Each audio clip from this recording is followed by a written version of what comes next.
You might notice a little bit of difference with my microphone. I messed around with some settings. Shouldn't be too bad. Should mostly be the same as it always was, but I mean, a lot of that's just my voice.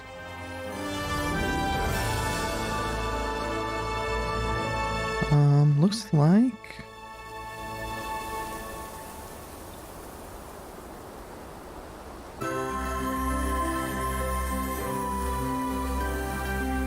I needed an additional bit of minus dB for the audio for the game last time, so I'm going to leave the audio filter for the game up.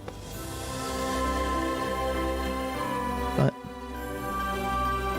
because I did something that went past a little bit of story, I'm going to go do that first. Not forced, first.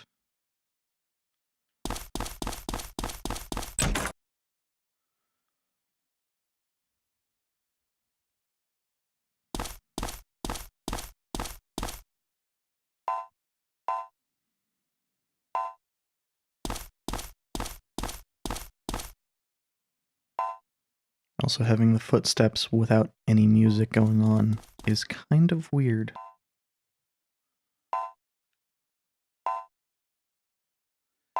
I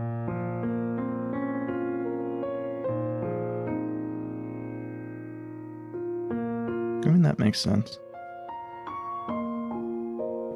He was pretty well terrified last fight.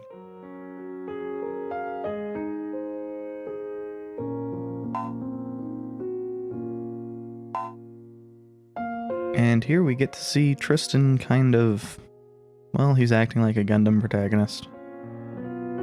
Once they get it through their head that they're going to fight, they are really bad at doing anything else. It's one of the things that kind of makes Camille stand out.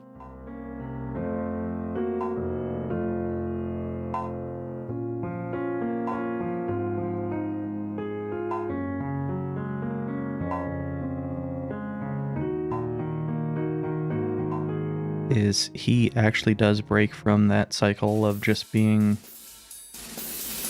all about a single thing.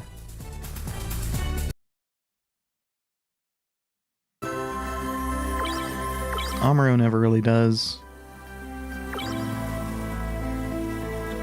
I don't know enough about Wing or a lot of the other series to really say if they do. My knowledge of Wing as it is seems to suggest that, well, you're the major people that most people would consider the protagonists of that don't in the initial series, but maybe they do in the subsequent ones, wherever the hell Wing Zero and such came from. Oh, I should actually, since there are a whole bunch of changes here, I'm going to start with everybody else's suit because the largest changes are to Tristan's suit. Now we only got, I think it's one level.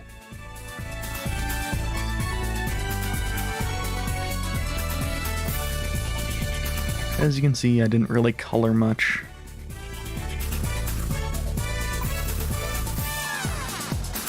And I did end up making the gun cannon largely to have a platform to use the Zamel cannon with.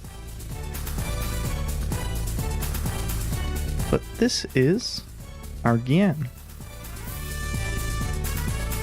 Now, it might look like it doesn't have much equipped, because it doesn't. That weapon means it does not have the space to, or ability to equip much of anything other than something on the left hand.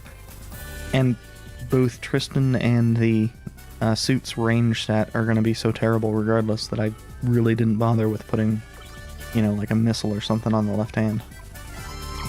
Not that I have one free anyway, but I went and grabbed the long-range rifle under the advisement of somebody from last stream. I do not recall names. I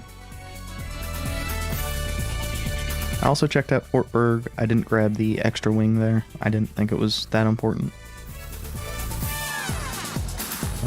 I stopped using the bazookas entirely. I noticed that I had a better weapon to equip on the Gelgoog than a tomahawk. So if I could equip the heavy lance on this, it would have that equipped. I don't have anything that can currently use it.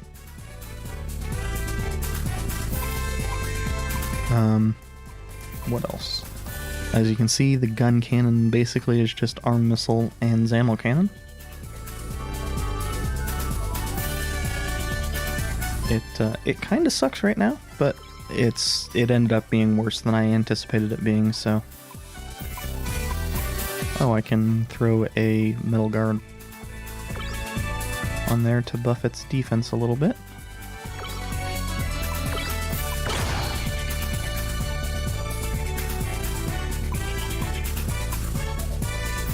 But one of the major improvements, major areas where these suits are doing a lot better, is they have a lot more health.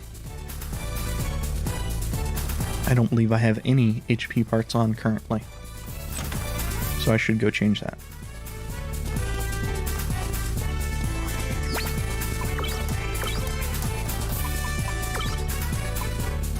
Oh, I have the standard HP parts too on the Dom.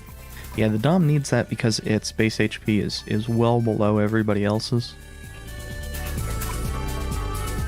The gun cannon also needs it for similar reasons. And because the gun cannon's going to be in the back most of the time,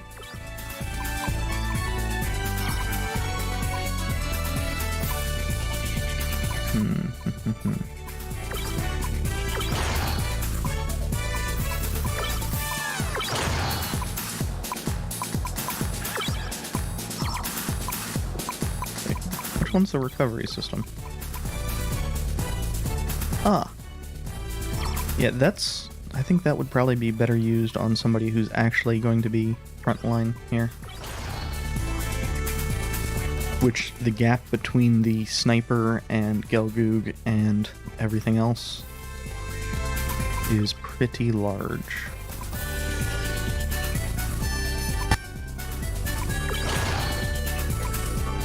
The Gelgoog could pick up the energy capacitor and would still be well ahead.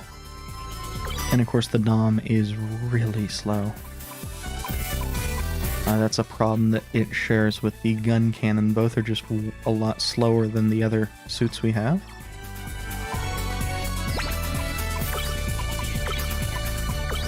And you can see that I switched Tremmy over to the Gelgoog. One of the reasons for that is a lot of Dom stuff, or a lot of Gavenger stuff, really does not rely that much on the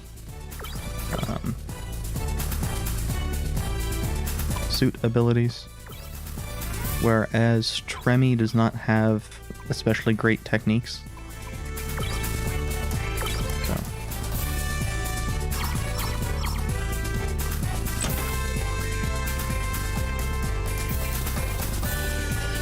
She's more of just a use the suit normally character.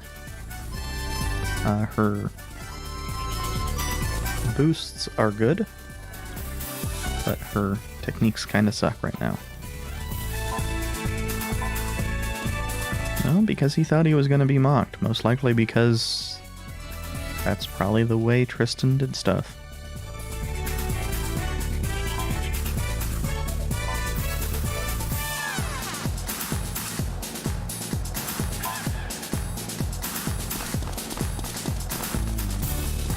And this is talking about stuff we've not yet dealt with. But I should go and... I don't remember exactly where the consumable store is here. I think it's the merchant that has a backpack.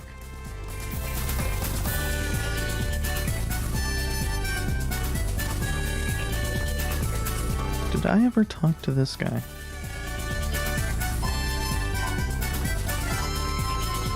And yep, we are higher in the Sky Pirate ranks than standard-ass apprentices. Since it does not take that much to purchase these, I'll just grab 20 or so of them all.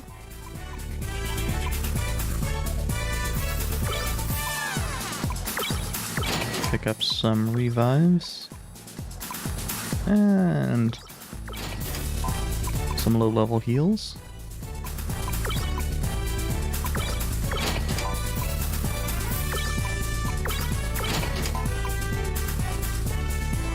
Now, the stealth system seems like it might be pretty useful, but it's just way too expensive. GPS systems just auto-drive, but for 60 credits. And these kits just don't seem very useful, in my opinion.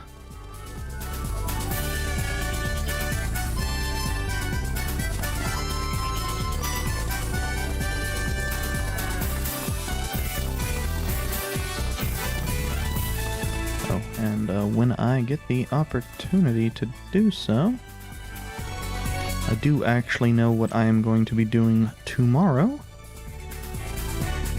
I'm not sure entirely where Vargas is.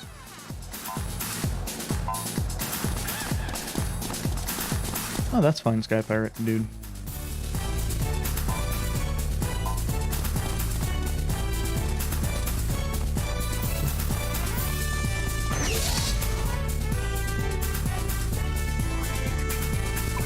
I don't remember exactly if I checked out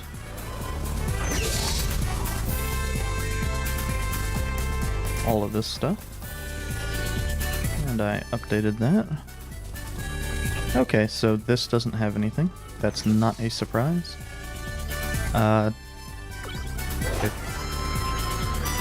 If anything was going to have anything and I wouldn't have checked it out, it will be the roof. I think I checked out the roof. Yeah.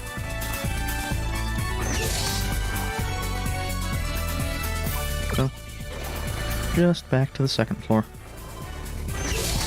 And we don't get control of the Gao right now. That's the reason why I went and did all this stuff.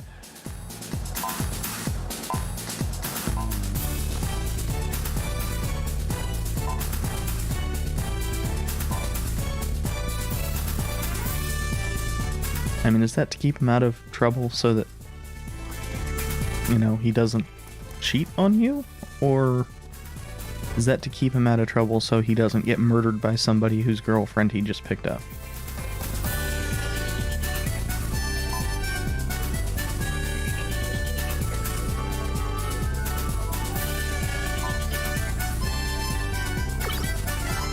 And by doing all this, we are actually pretty well set to go to Tohai.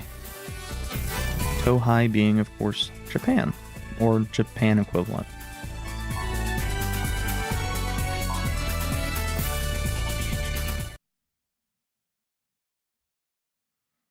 Actually, I think, you know something, we'll be on the map. I can check out the map. No reason to make myself look like an idiot who doesn't know where any of these countries are before we get there. Not when I can do it just as well once we get there.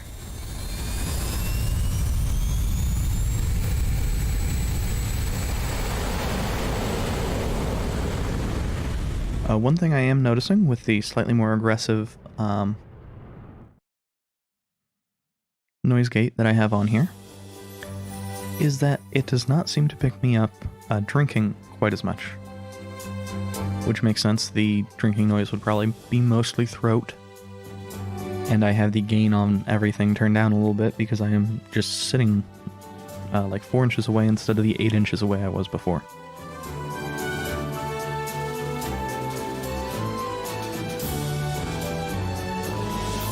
And so we get dropped off a little bit away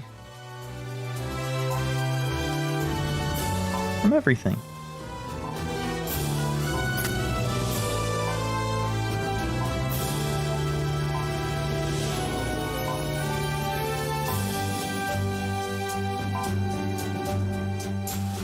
And so Vargas is considering us basically honorary sky pirates, which is why the Gao gets the fuck out of here.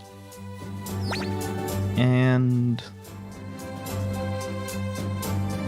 nope, we're actually a bit a ways from China. Or not China, Japan.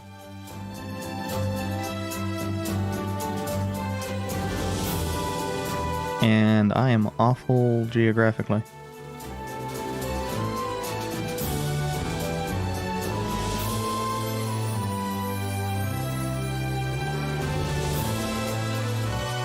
Yeah, I'd need to check out a world map to actually... Part of it is I'm not used to the whole Americas being on the right, and that's messing me up a little bit. Part of it is I'm awful at maps. Got a trash memory.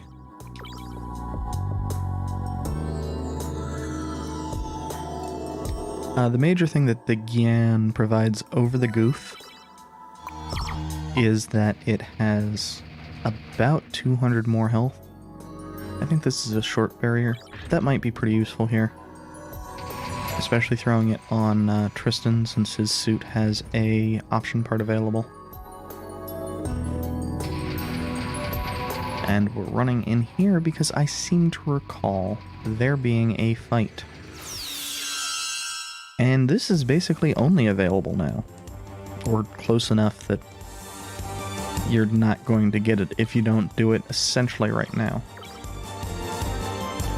One issue with the sickle arm, as you can see, is that it does not provide really much opportunity for us to increase our energy as the fight goes on. The weapons that everybody else is using by default here kind of have much the same issue. I don't know how much damage this is going to do. We did just save, though.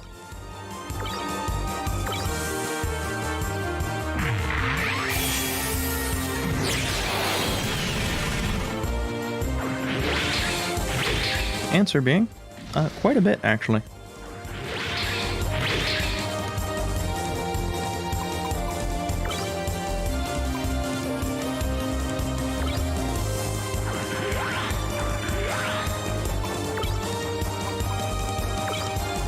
Now, I don't think that Mega Fire is actually going to do more damage than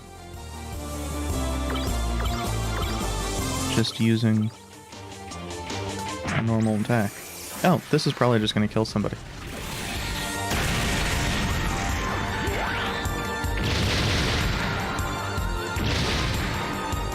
And you might be wondering, how much health does this enemy have? I have no idea. Not in the slightest.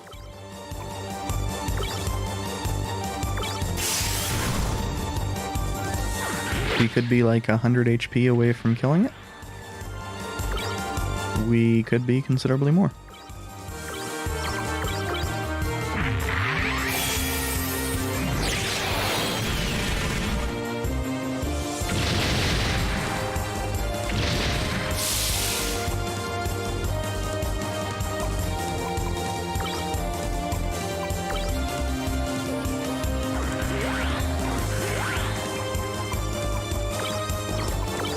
I mean, I really...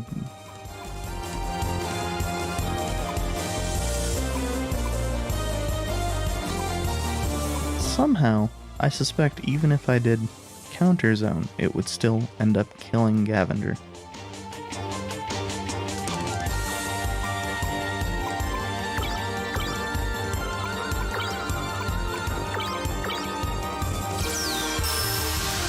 Just, you know, I'm just suspecting here. And we missed the counter.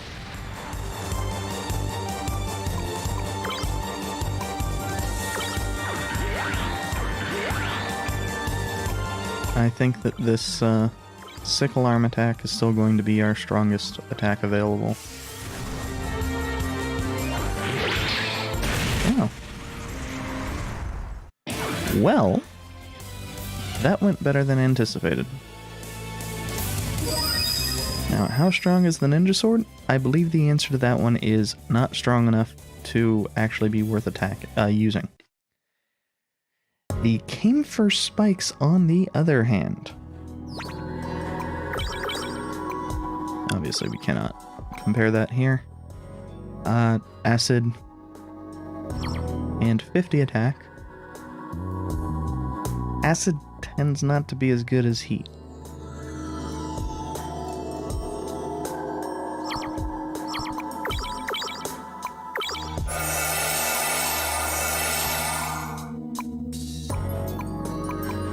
Oh, and here is the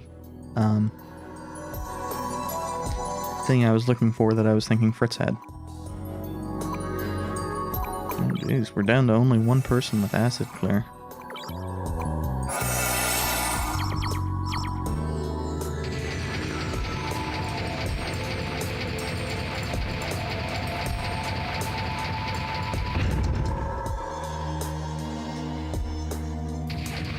Now, one of the nice things about doing that is that gives us early access to some of the camphor spikes.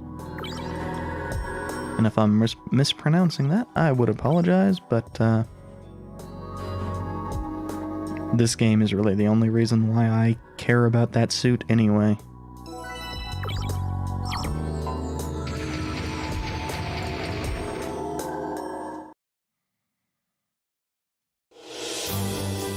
And those don't do much other than heal. But healing's all we needed. And I don't remember exactly where we need to go. I know it's either east or southeast, but looks like we're forced to go southeast.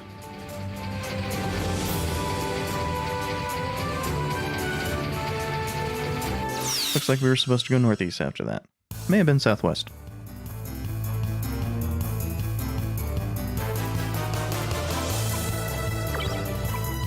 You want to see an enemy we probably can't even damage?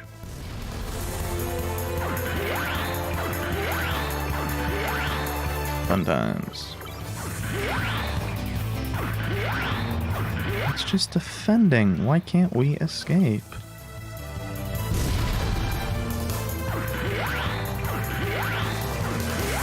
Okay. I'll show off not being able to do damage then.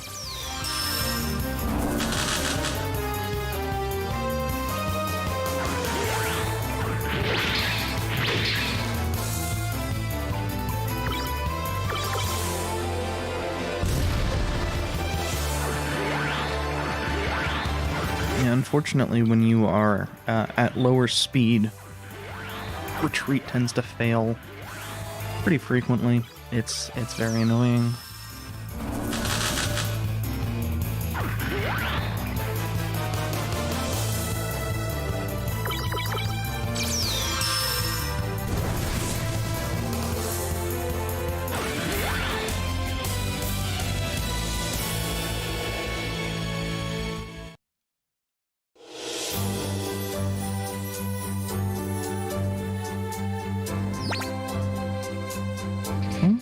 It takes like 20 steps over here to see that it's not going to be over here. We get into a fight, but that's really not that big of a deal.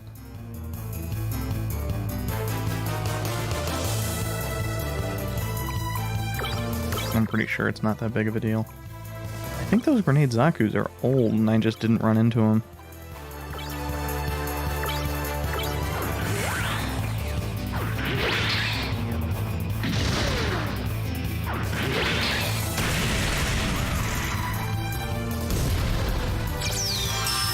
It's tough to tell. Oh, terror. I don't remember what that does. Unless it continues into world map, it doesn't really matter what it does.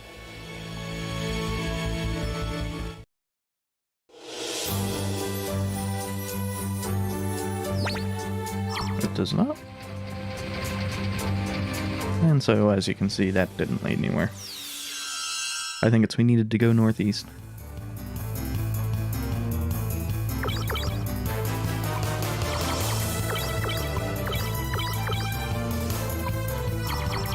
actually, I can have him attack that. And have these other two attack the grenade Zakus.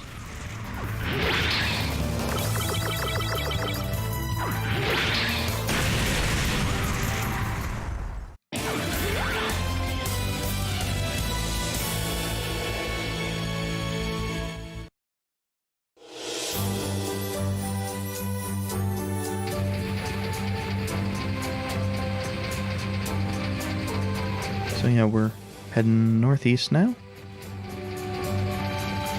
And I don't know if the mountains actually line up with real mountains. Very likely it's safe to assume that they do not.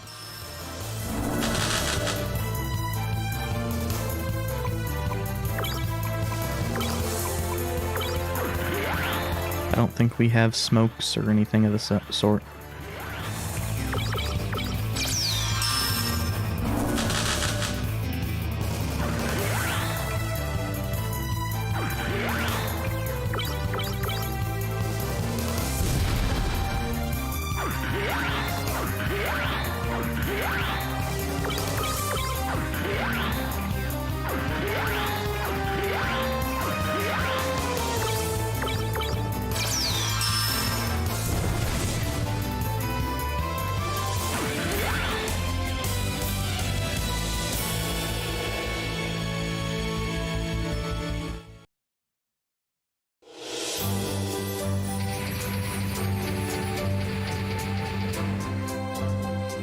Is this actually anything? No.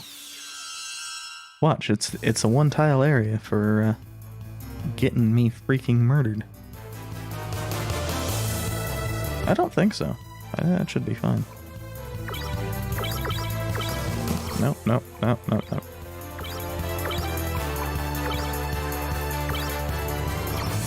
Maybe she should be using the arm launcher as well. Oh, yeah. Beam weapons don't work on them. Because the whole mirror thing.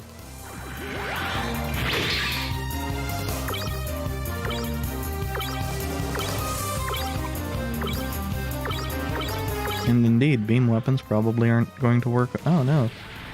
I don't know what that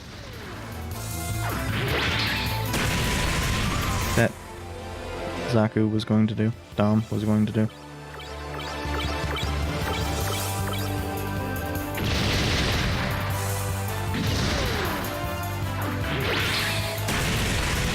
But as you can see, that Zakrello sickle is by far our best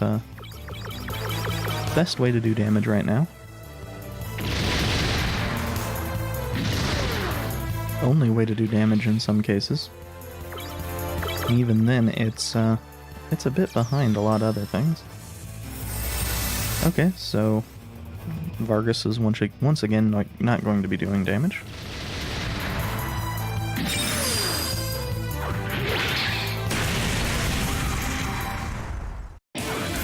Thankfully, crits ignore a fair amount of armor. Possibly all of it.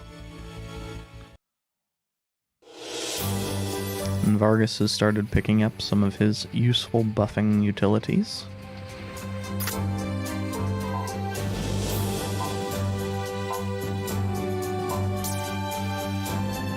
Vargas is being creepy as per usual.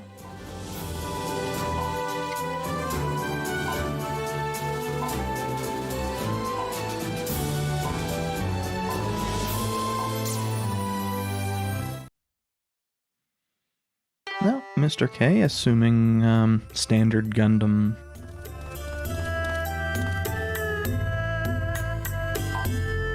crap, is going to actually be a villain.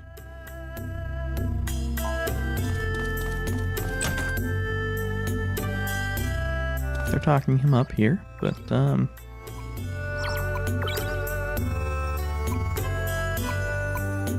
hey. The goof legs really kind of suck. I didn't realize I had things that I could still sell. And the Came for Spikes, as you can see, one of the reasons why they are so nice is they are actually speed positive. That's one of the reasons why things like the Gyan armor and the GM Command armor are not that bad, is you can compare them with things like the Zaku shields that have pretty hefty speed penalties. And they are considerably faster in comparison.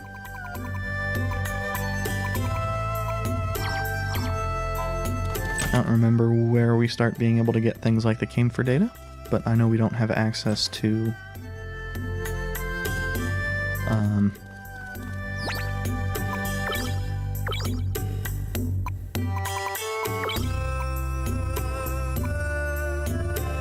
yeah, a pretty decent upgrade all across the board. And it is spiky, which makes it look a bit better on the Gyan.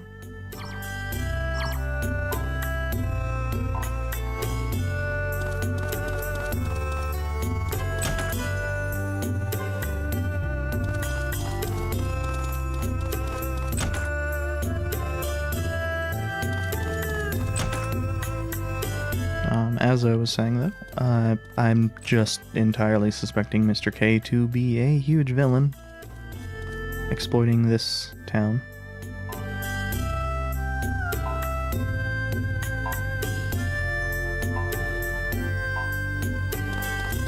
And they're doing a good job of mixing the positive and negative.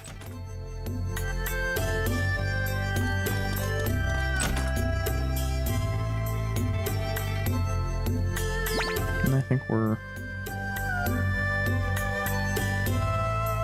yeah, it's cheap to do...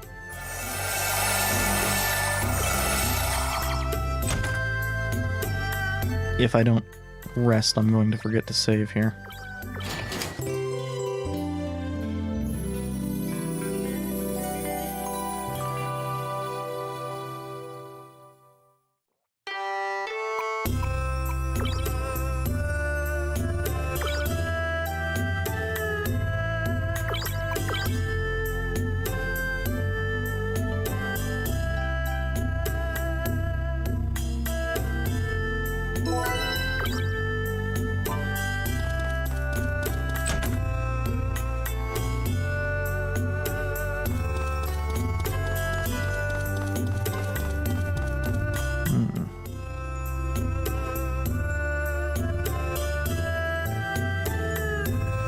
Wait, I missed talking to somebody who looks dumb as hell. Almost as dumb as a party member.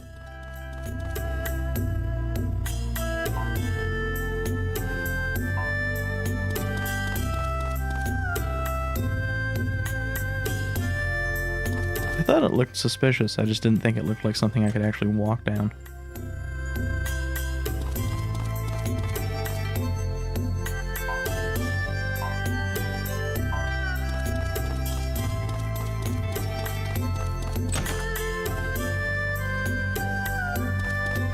And we see Gavander down here. And this is apparently the area for people that are fairly loyal to Mr. K.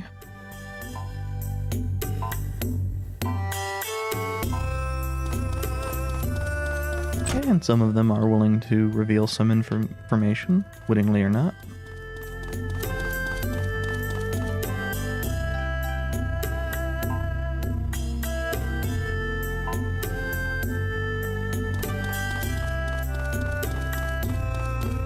Oh, hey, this is a weapon store.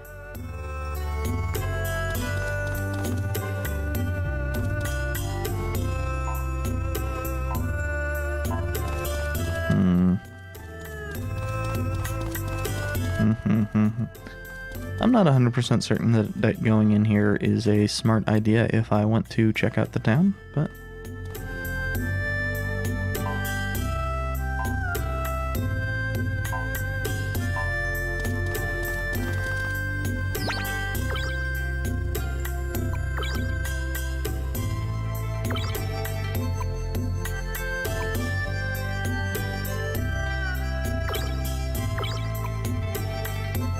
And there are some pretty decent weapons here, including the beam saber, which is I believe I mentioned it before.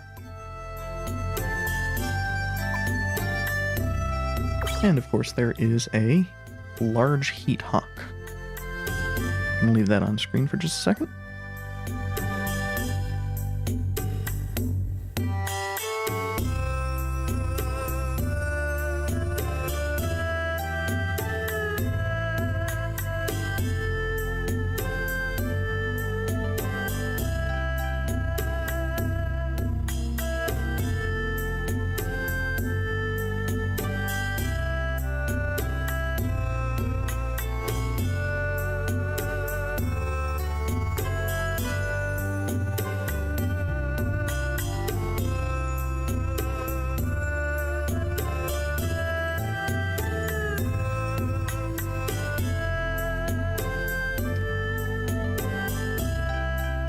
Now, it is pretty good, but it is not quite as good as the built-in Zacrello sickle. Not that we could equip it on the Gyan anyway. I don't know that anybody else really has the space for it.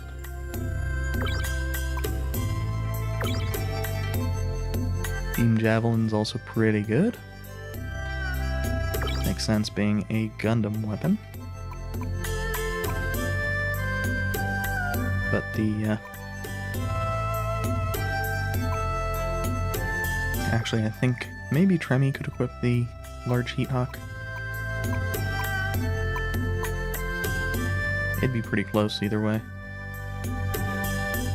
I think the Galgoog's storage is really not sufficient to be able to have that and the arm missiles, though. Oh, there aren't a lot of weapons here. Huh.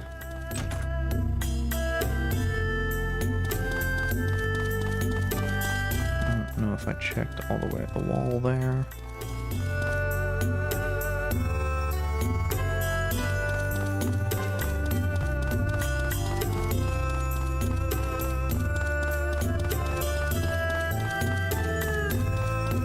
I'm being a little bit more careful about checking places. Just because I remember, first time I played this, I missed basically every even sort of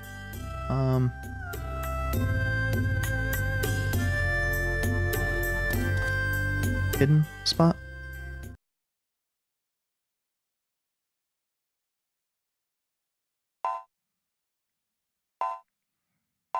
Clearly, Aeon is thinking about a cutscene. Or Eon. I don't remember what the voice acting said.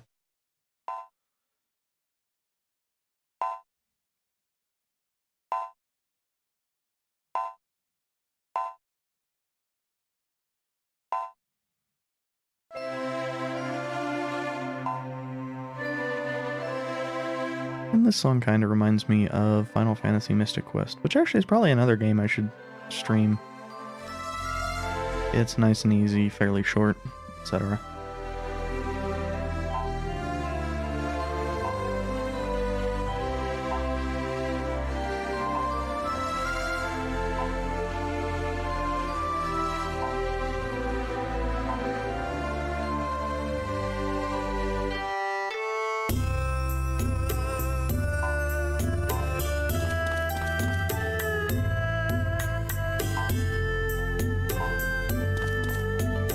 Yeah, from what we have seen, they're oh, this is useful, but it's pretty expensive. Ah. So here we have another weapon store, likely also belonging to Mr. K. This one is ranged weapon focused. And these are actually pretty decent. This is kind of like a slightly crappier version of the arm missiles we already have.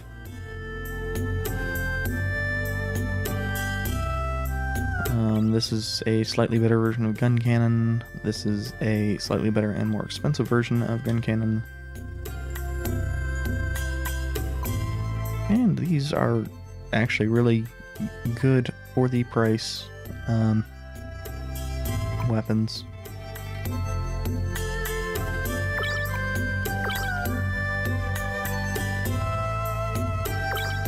Of course, the moment that I go and get that long-range rifle, we come across something that's better.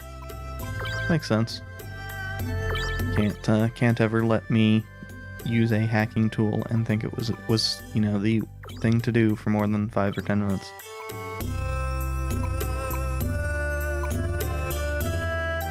I don't think we really need any of these, though. I don't think I would end up using too many. The Gatling shield is decent, but I think the weight cost is just a bit too much. The fact that it's a 60 attack for only 1 energy, you know, puts it actually a little bit better than the bullpup. So it's just the 10 speed that hurts it, really.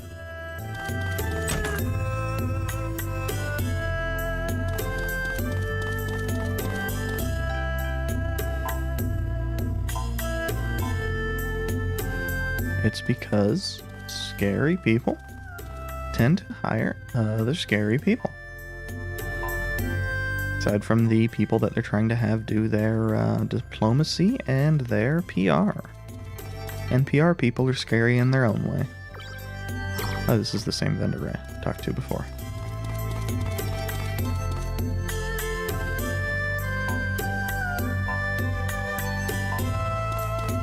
So, Mr. K apparently pays like ass. Color me surprised.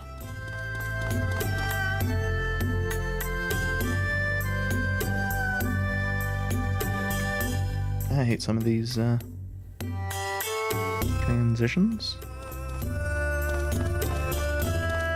Also, that's actually weird. That's the only one I've run into so far. That the direction was misaligned with what direction we were facing when we came in. That also explains why we immediately went backwards first time we came over here.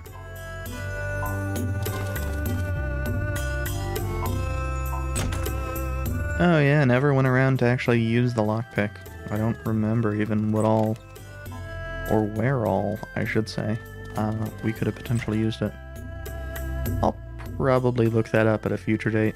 I don't think it's that relevant right now.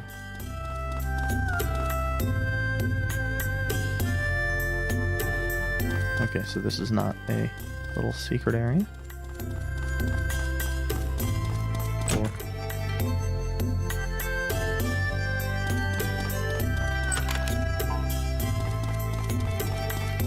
smoke bombs, we get to see those. I don't know where, or even if really we could potentially purchase those yet.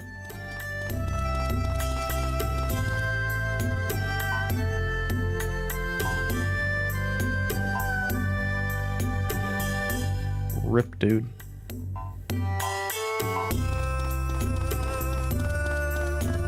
You just know eventually he's going to tell that to a agent of Mr. K.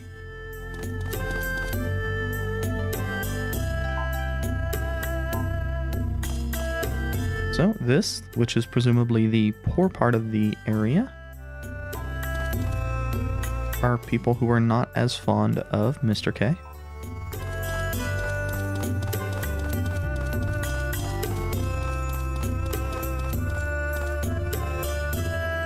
Or these might just be his workers.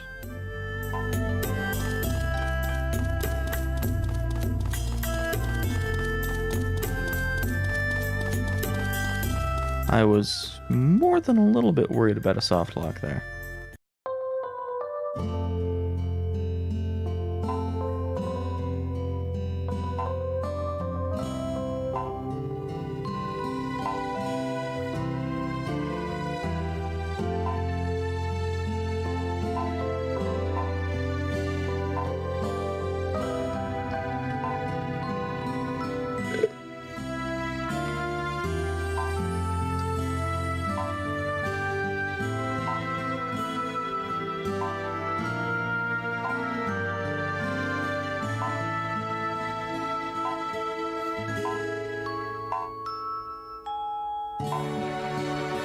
And of course, this being anime,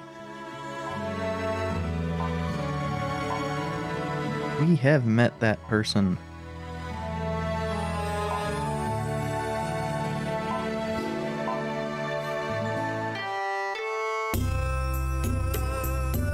We have not had them and Tremi in the party at the same time, though. Although that is a spoiler letting you know that we have had them in the party.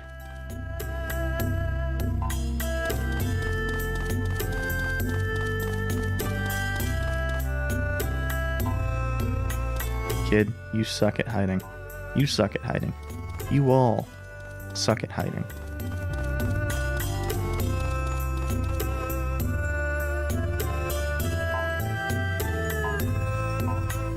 Pretty sure everybody knows the truth, old lady. Door.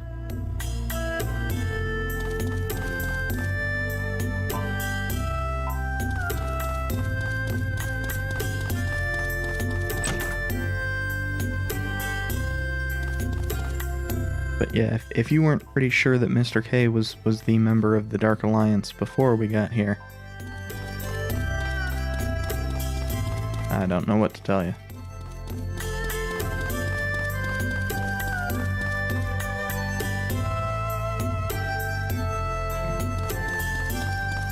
Also, aside from talking to Tremi, I don't think any of this was actually plot important? Progression important? I'm not even 100% certain that talking to Tremi was.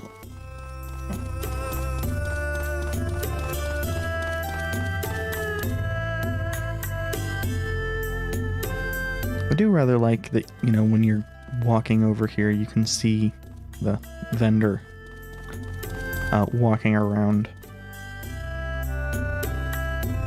It's small, but little touches like that really help this game.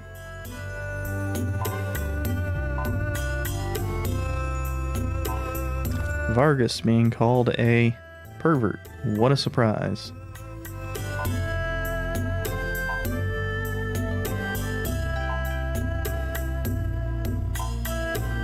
No, I have no problem believing that.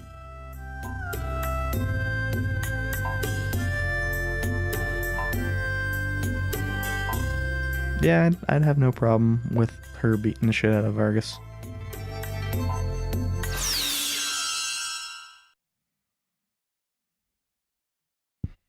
It is entirely deserved.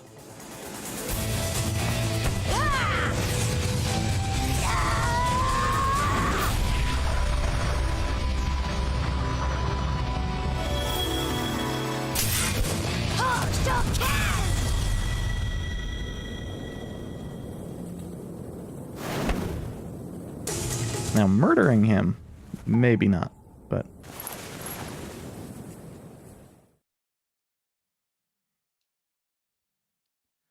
Getting the shit kicked out of him, oh yeah.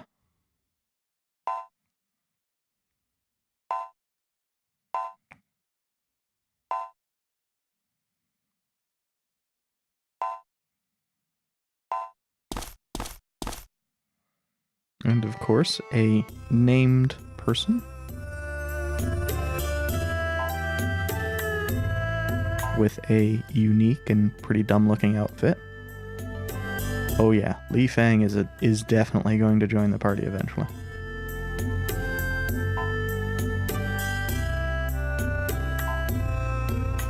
You didn't even let Tristan guess Vargas.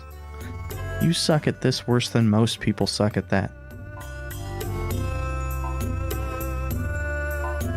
No, you didn't.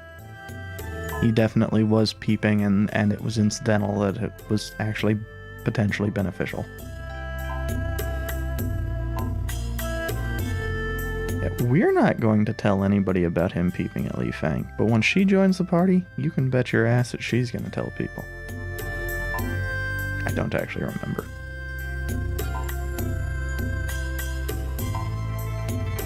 In fact, I don't remember much of this part at all, so I can't really say if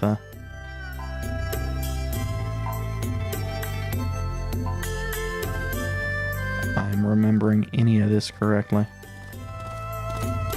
This is kind of a blank spot in the middle of the Vargas joins and the area from about when Vargas joins until about when you get the Gao. That I just don't remember much of anything.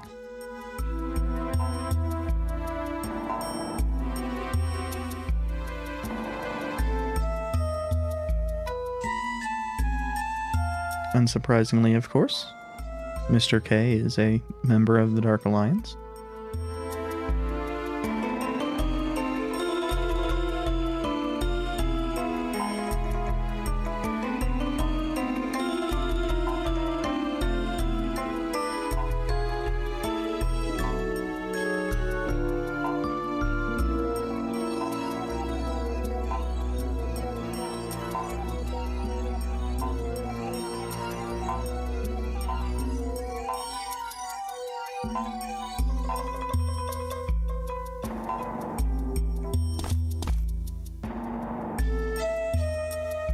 And while the original plan was, to say, oh, it's if he accepts the deal, he is a member of the Dark Alliance.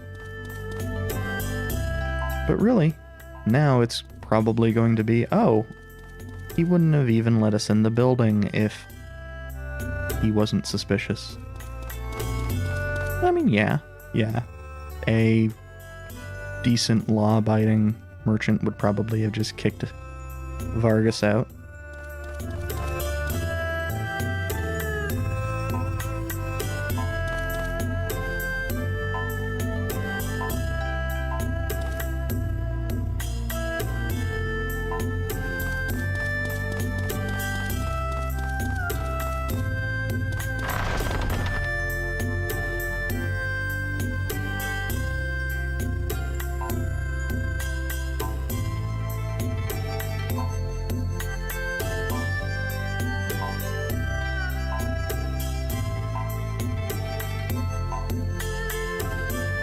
I think like a lot of business people,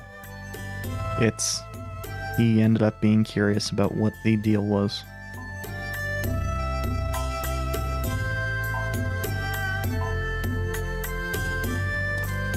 Oh, yeah, I vaguely recall this part being a pain in the ass because it's not at all obvious. Adventure game ass investigative techniques here. And I know I normally say esque in this case, since I am annoyed before we even actually start doing anything.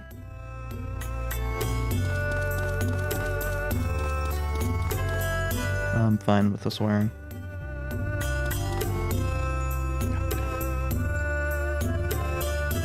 Oh, and hey, I just noticed I can mumble under my breath, and while it's still audible, it's not picked up at full volume like it was before. Yeah, Vargas, stand lookout so you don't get accused of being a pervert again. Oh, wait.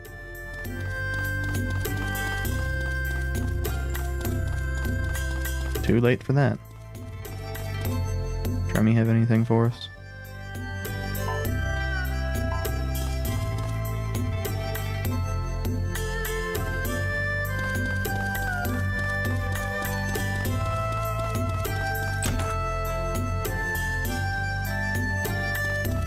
I suspect it's this kid.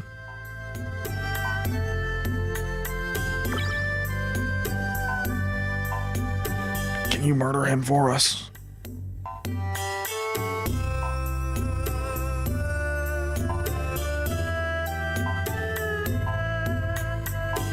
Ruins in the mountains.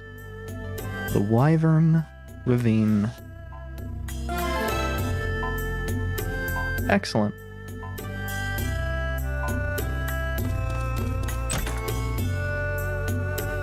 So, kid didn't even need to ask us to murder Mr. K. Tristan just offered it as soon as, finding out that, yes, Mr. K probably is a bad guy.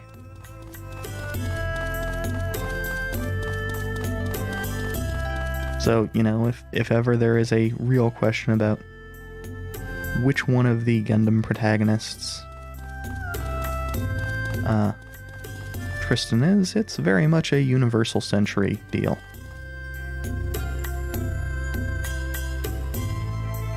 And we're early enough in the story that Camille is really not a bad comparison yet. He will be eventually, but by that point in time, the Amuro Zeal will make him a fine comparison.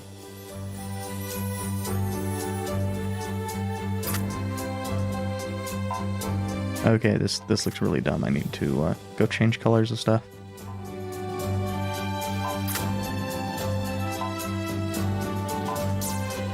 Simple, we just murder everyone there.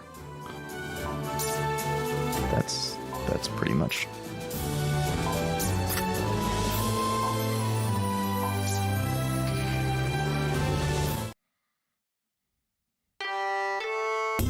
That's pretty much our character at the moment.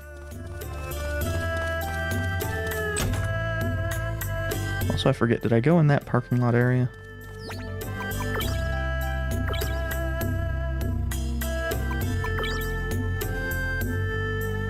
Now, the Gyan is kind of an off-white bluish, and that's why that blue looks pretty decent next to it. No, I picked the wrong one anyway. But if we change everything to white, everything actually looks pretty decent on the Gyan still. The Game for Spikes still have that yellow bit. I think this should probably go charcoal. Oh no. The dark on this suit's actually a fair bit darker. Okay, I'm not really going to be able to match that entirely. Whoop. I think the black is closest.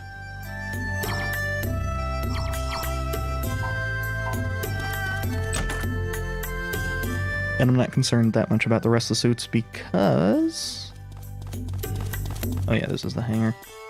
I've not been showing off mini G systems, but this one does have something that I seem to recall being useful. If not good, I'm not going to get it. I don't have the E-caps for it anyway.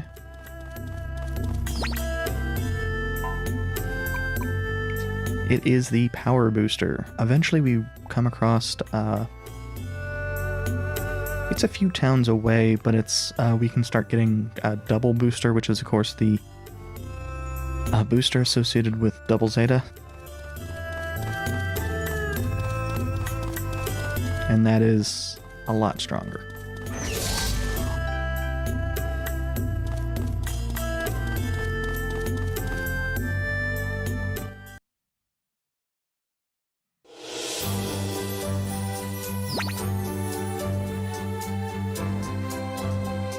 And I believe it's that red spot right above the crater or lake.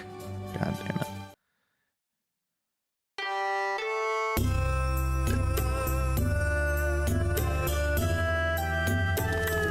I should get some more water because I am getting annoying noises out of it because it's running low and I'm tilting it and I'm a dumbass.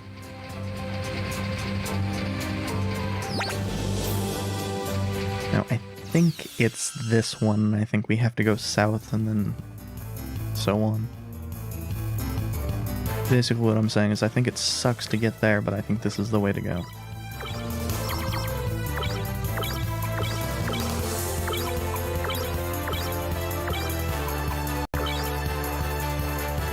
Also, I don't know why there's the occasional bit of slowdown with this.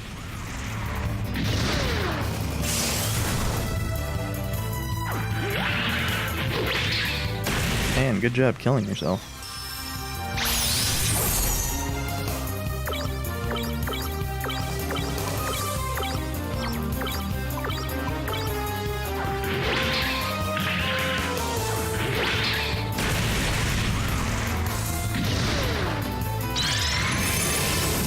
Oh, this is a fist technique.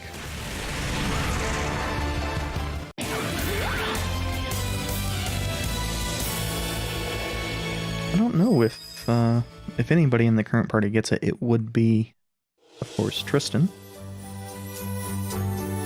I can check and see if he even has that.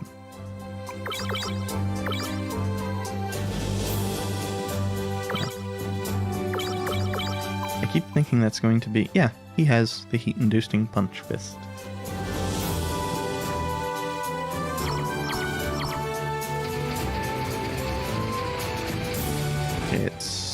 looking like I may have been wrong. That's fine.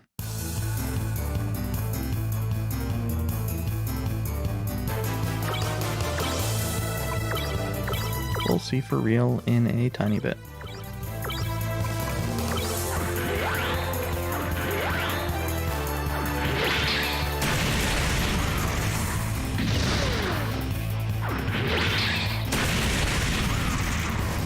So, as you can see, that Zacrello sickle is pretty absurd. Also, I keep running into parts of the microphone. The body of the mic's not really in the way, but I've moved stuff around and I tend to hit the cable a lot. Oh, no, this is definitely not the right way because I'm going towards Fort Berg.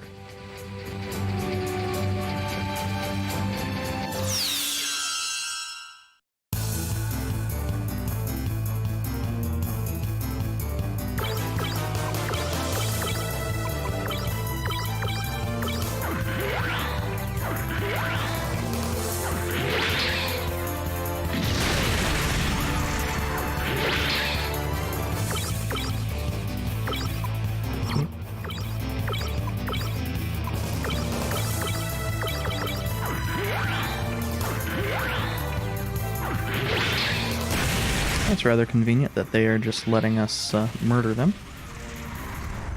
I guess Vargas and Tristan are pretty close in overall speed right now. Mobility.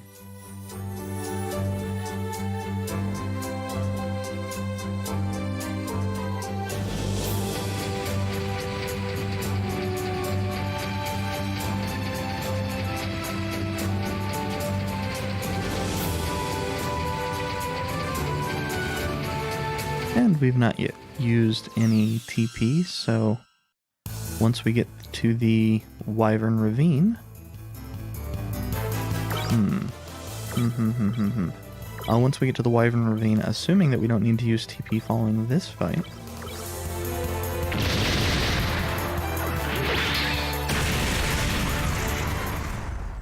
which we don't, because Tristan did more than 500 health with a single attack. Oh, I guess it was his last level did that.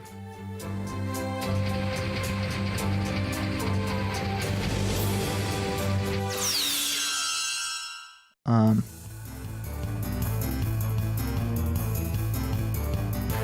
ended up being worried for no reason.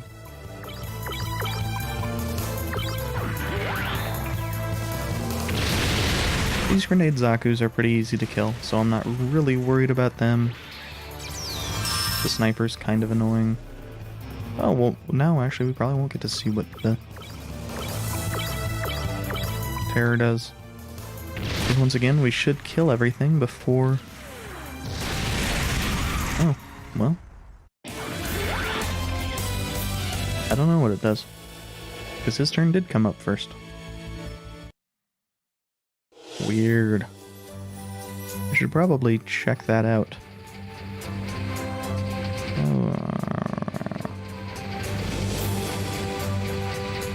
Assuming that I can prevent my voice from whistling for, you know, a good 5-10 minute period.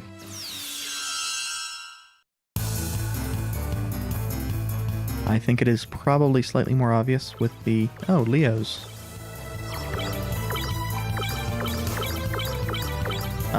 Changed mic position.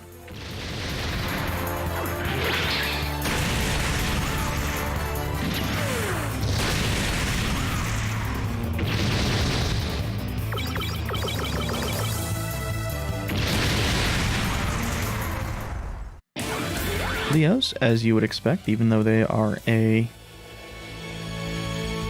Gundam wingsuit. Suck. Their drum machine gun also... No, actually it does not suck. Huh, that's a surprise.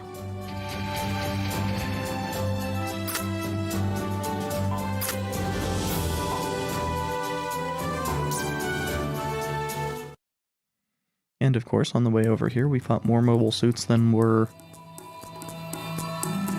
present in that map. that I keep bringing up because it was so goddamn bad.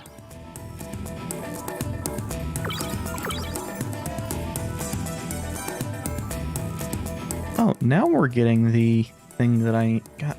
This game's music is so weird.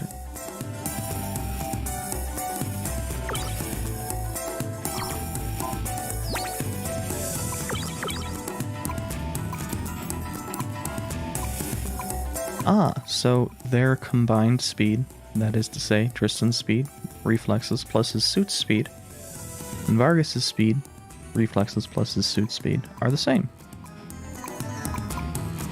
And of course, Tremi is, I think, our highest reflexes, and she's in our highest speed suit. I think the only person that could compare with her, potentially, would be Fritz.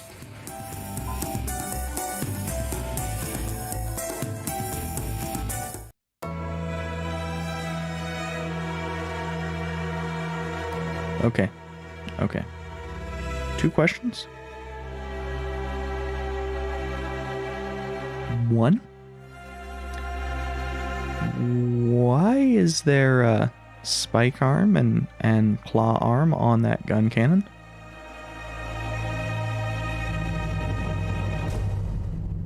Two, why is there a spike arm and spike shoulder and claw arm on that gun cannon?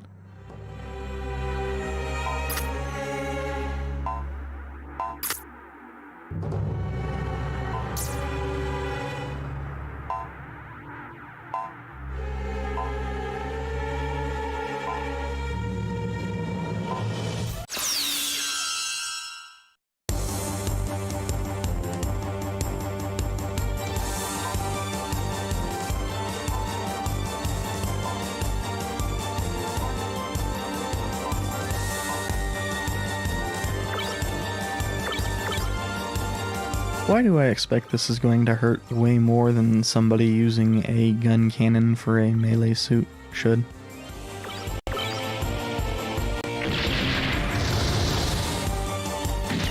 And no, I don't know entirely why PCSX2 occasionally screws up the audio for this game.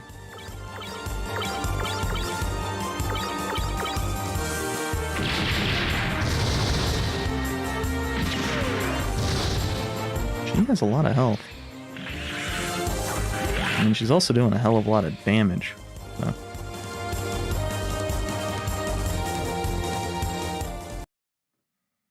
And we got out of that using 3 TP, assuming we don't get attacked on our way back to the save point.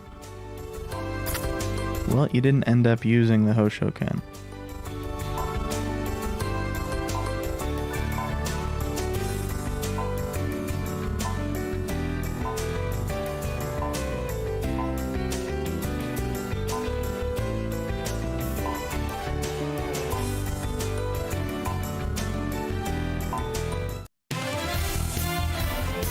Now, does she join in that really crappy gun cannon is the question.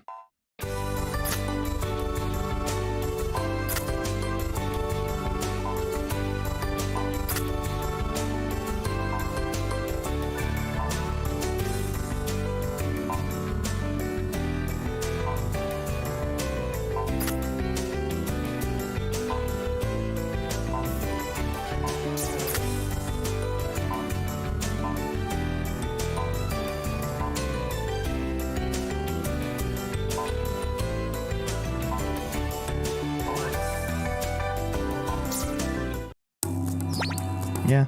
Oh yeah, she does join with the crappy gun cannon. Now, she is actually even more specialized than Tristan. Unfortunately, her health is very nice though. Unfortunately, her techniques suck, her boosts suck. I don't know that her boosts ever get any fucking good. I don't know that her techniques get any good. My memory of Li Fang is basically, she just kinda sucks.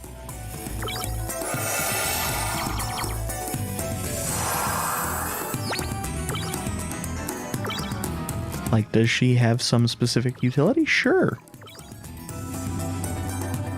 But there's another character that we're going to get. I don't even know how soon. I'll say soonish. That is better. I think it's... Up is progression, right is items.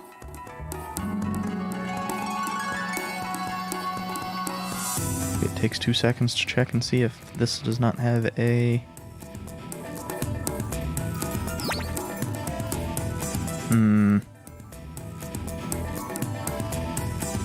Okay, I have no idea.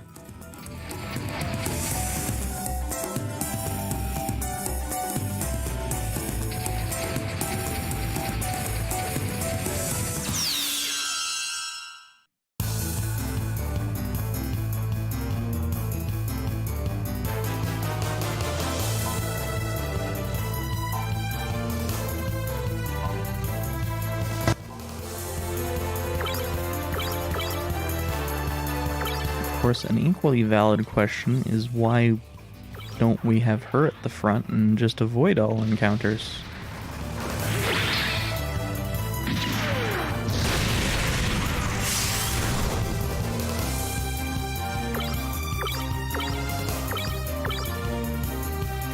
Actually...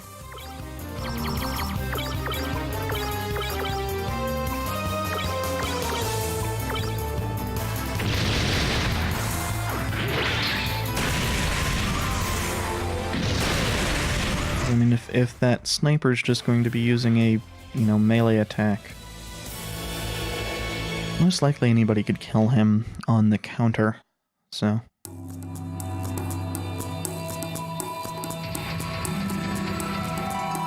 Just not really concerned. Oh, this area is gonna have a million fucking places to go, isn't it? I should probably have a guide open. Oh, hey, upside. Maybe. This looks like it's a, it's going nowhere. Oh, hey, look, another melee fighter. With, those are Hyzac spikes. And just knuckle weapons. Oh, he actually hurts.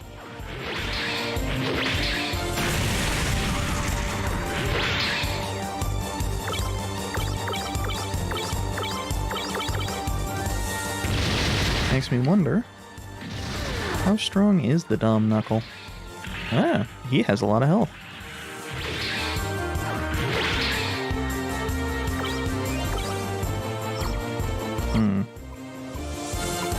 Well, let's switch that over to the gun cannon. So we can use the Zamel cannon on something. I don't think this is going to be a shield, I think it's going to be a counter zone.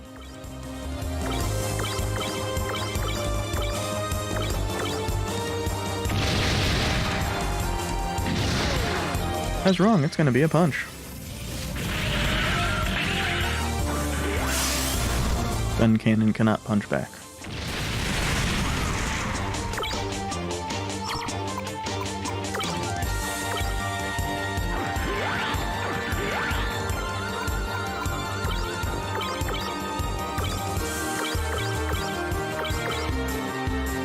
Since this isn't going to be a quick attack, we should be able to get him down.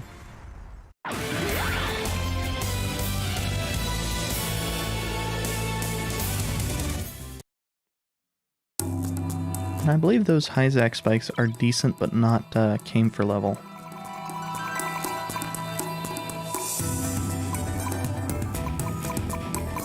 Oh, where in the world? I always assume that this is going to be sorted. Yeah, they might be a little bit better defensively, but of course they also fill the right arm slot, so... it's kind of irrelevant.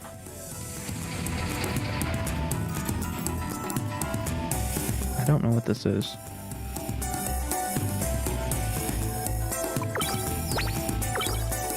How many hacking duels do I have? Since I've not been using them, I have 5. I think that was a mistake. Yeah. Okay. Well, Game for Data is always good.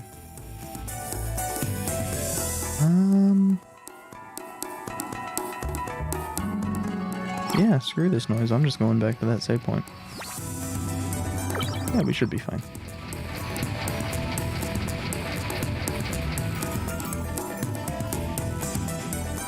Worst case scenario, I'll get into a fight.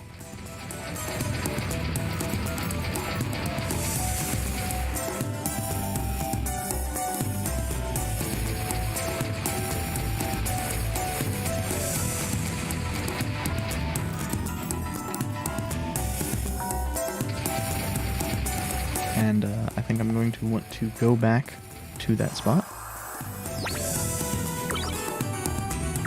Since we didn't lose anything, I'll just save here.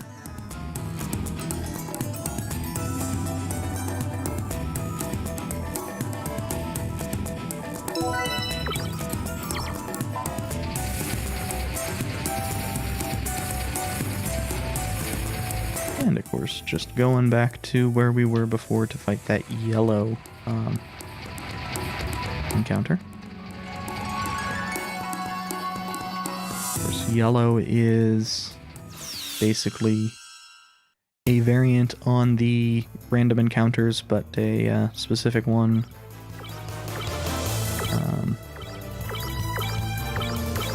Hell, it could just be this specific encounter. So yellow is a variant on that. Red is a mid-boss type, and green is story-related.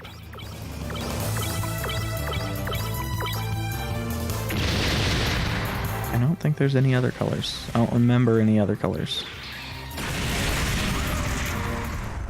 I think bosses tend not to have those icon equivalents be visible, and they are mostly just you walk into something.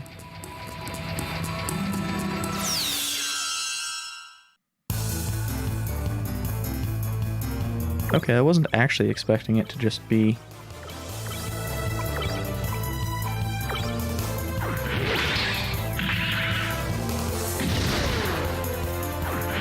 the four Leos encounter all over again. Also, I was hopeful that Tremy's using the axe could actually one-shot him.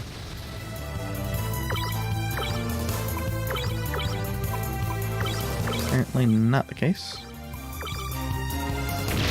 So, we took more damage than was necessary.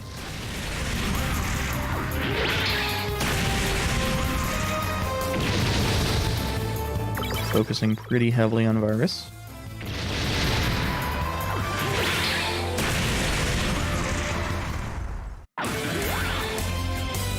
And I don't know how much further this is. I suspect it's probably just like one area further. Because normally the items devoted sections are fairly specifically just items. Although I could have accidentally gone the correct way. And I don't know how much health anything here has. Really does not matter when we get hits like that.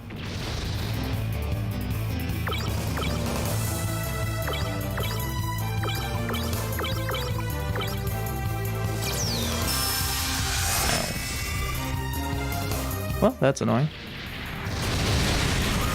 Or we could luck into just killing everything via crits. That's also valid.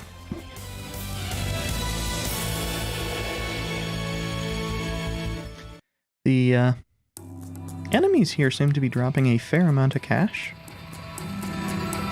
Oh, this double cannon. Double cannon is the 164, right? No, it's not even 160. Jesus. Okay, so apparently the weapons that Mr. K was selling are better than I thought they were. And this crap that we keep getting here, including from the...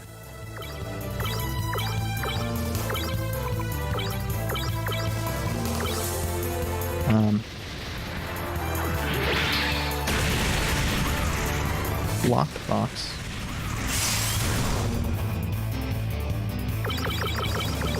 It is just crap that's about on that level as well.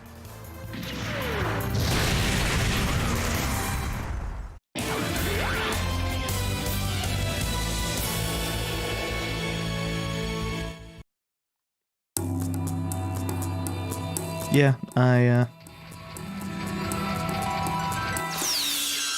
had been getting pretty absurdly lucky with the ECAP drops while grinding. And I wanted to do grinding because everybody that was joining was much higher level than Tristan and such.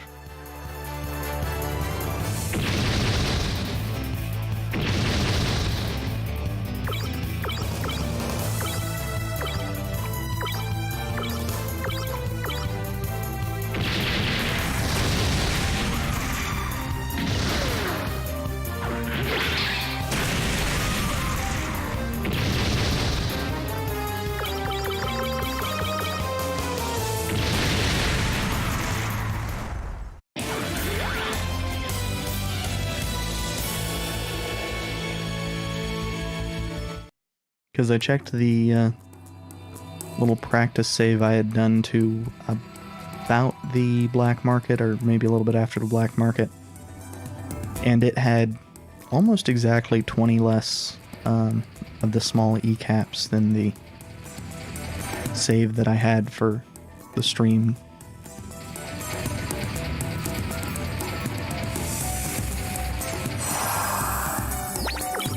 So...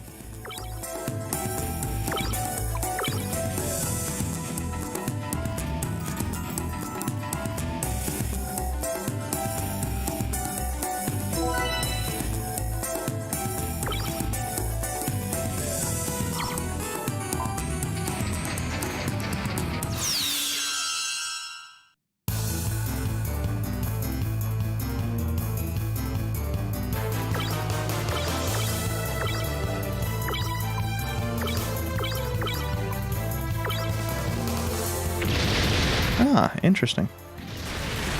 I will have to keep an eye out for that. Thank you for the heads up.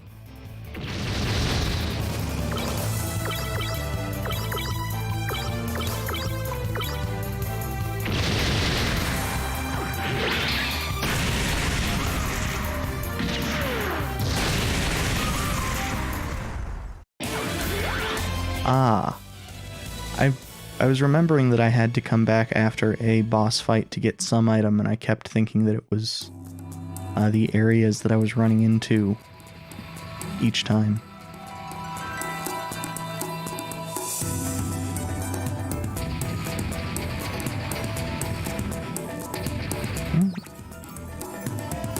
Looks like this is...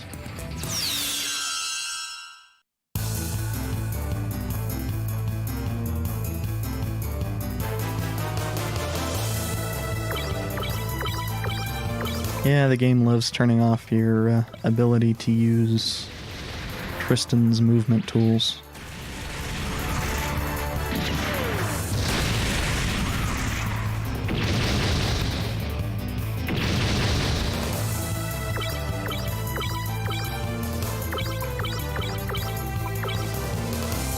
Auto drive in particular just seems like it's turned off for a large part of the game. Or effectively turned off anyway.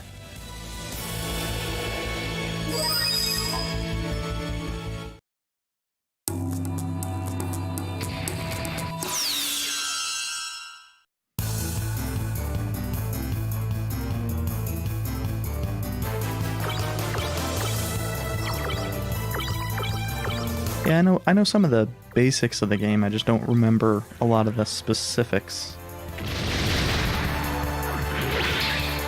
Like I was thinking, one of the earlier fights against Dark Alliance members was where we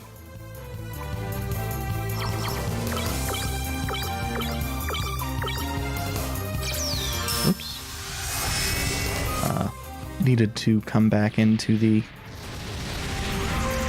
to get an item rather than it being the ravine.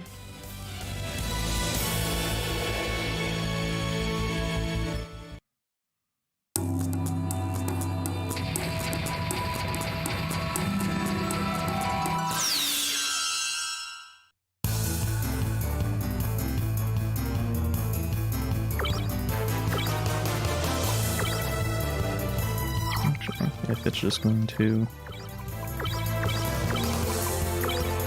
be defending or charging, that can be dealt with next turn.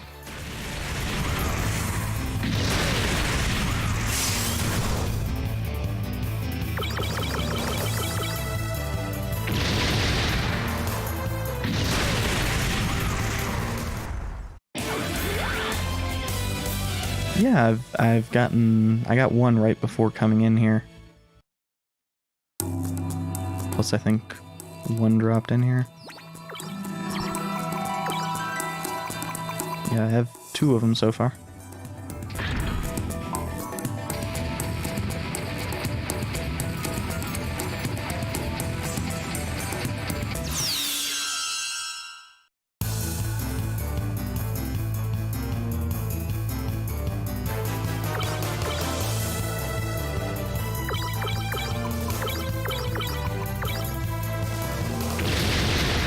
Yeah, definitely are the strongest one energy weapon I have access to right now.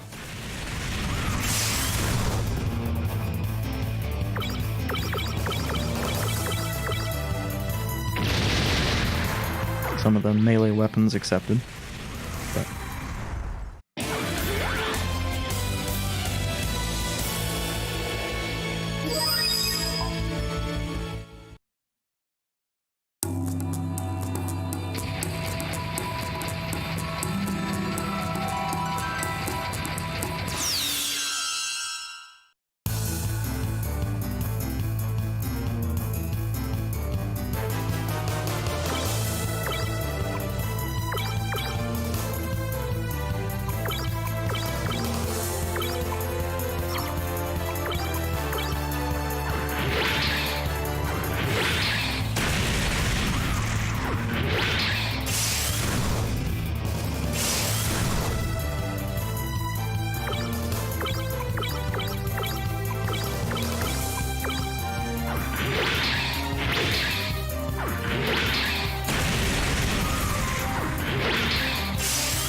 oh, it's charging again.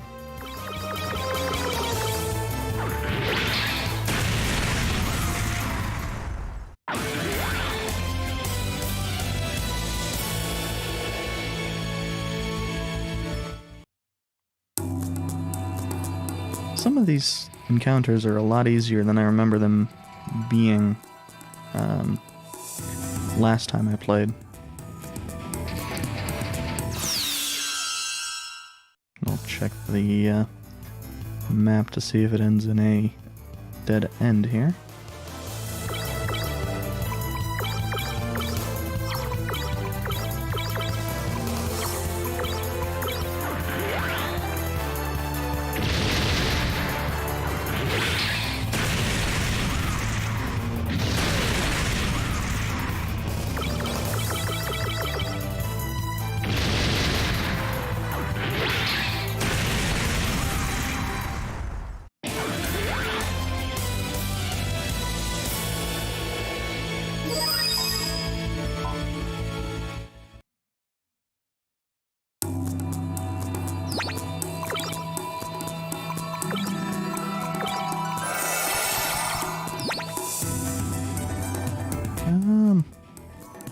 Kind of tough to tell, but it looks like it does.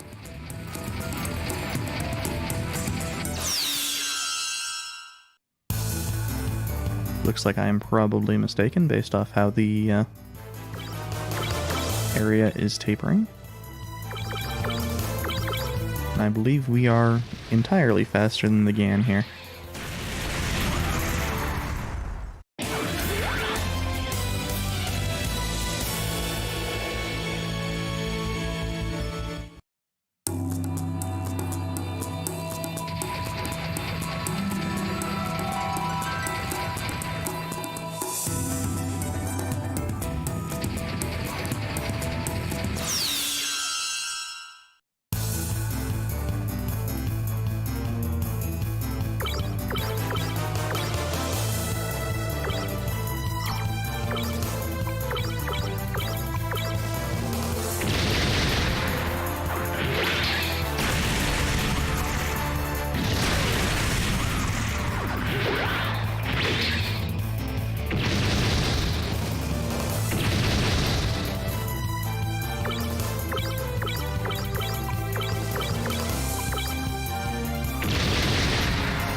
So what's this encounter going to be? 2 Gans and a Gan launcher. Interesting.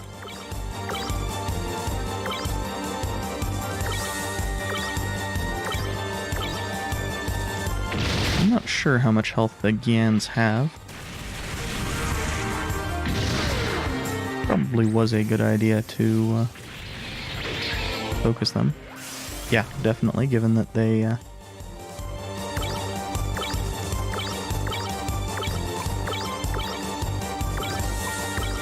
apparently do a fair amount of damage. Should have probably healed there. Especially if the boost ends up targeting everyone.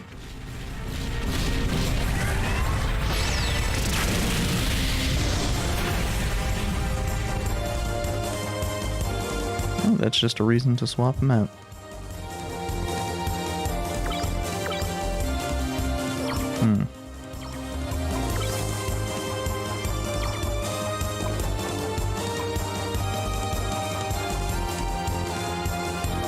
Yeah, if I knew how much health this had, this would be an easier decision.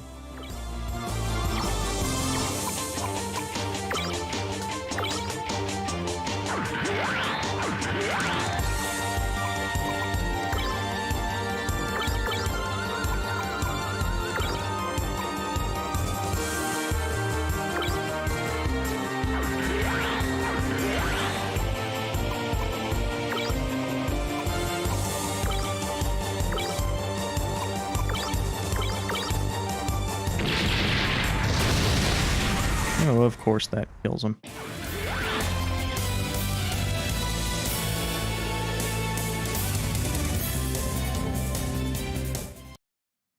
Spray launcher, huh?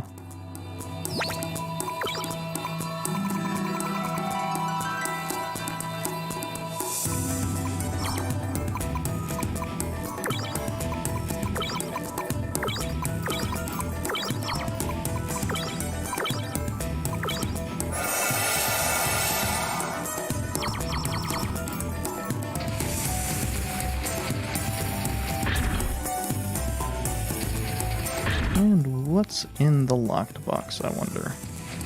Is it going to be something that's disappointing? Probably?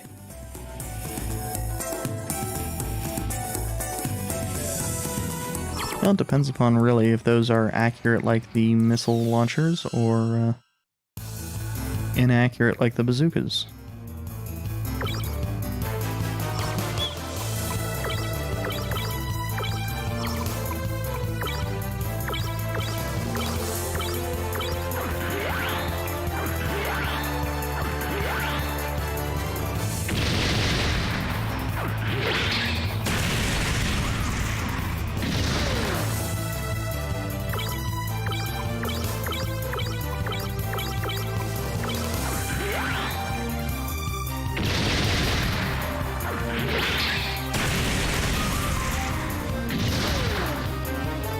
I think even once we get a actually better weapon than the sniper rifle, I'll be likely keeping the sniper rifle on somebody, just because it seems like that shock has been pretty decent about popping up.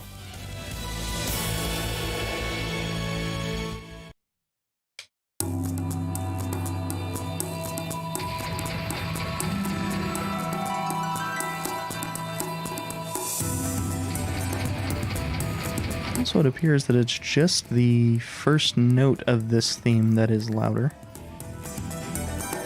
suggesting that it's likely just a little bit loud before the compressor catches it. I meant to enter the menu before getting in there. Oh, it's just 2 Gans, that's not that big a deal.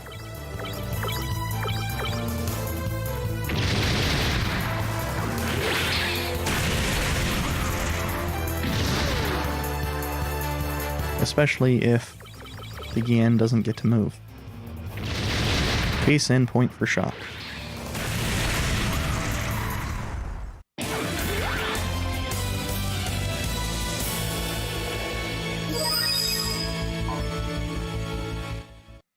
And I think that's the ability or the technique to help you get into more fights.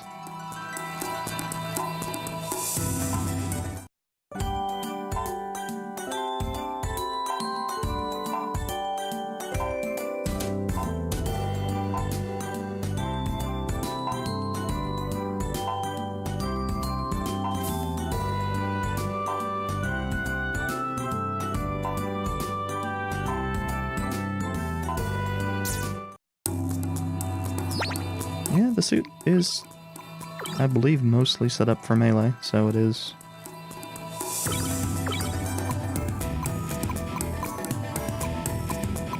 I mean, it still sucks for melee because it's a gun cannon, but...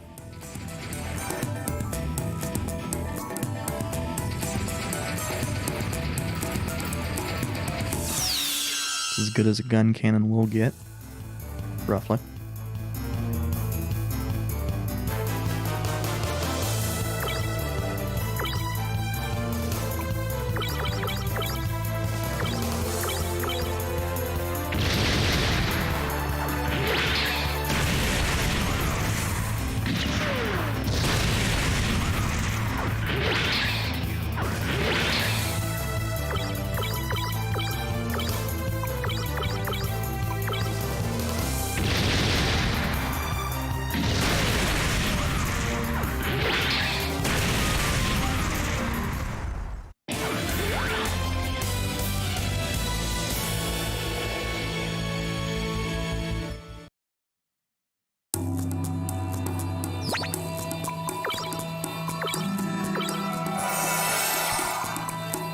Yeah, increased chance. And that's as good as we need for now.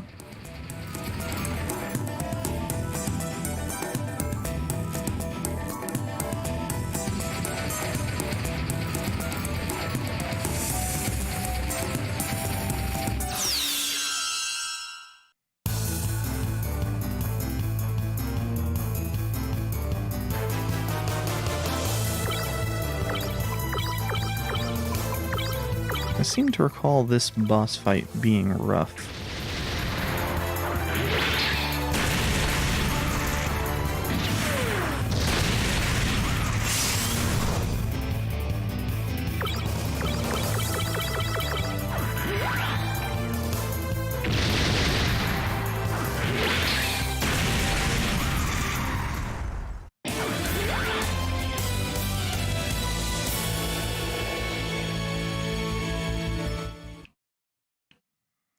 This upcoming boss fight, not the yellow encounter right here.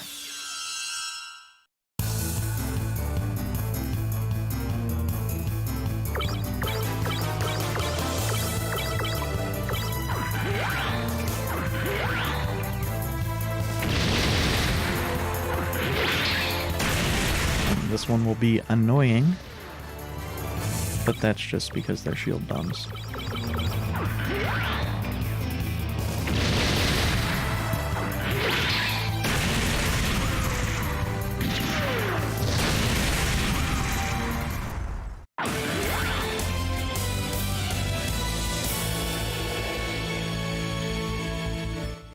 Or I could get incredibly lucky, as I just actually did.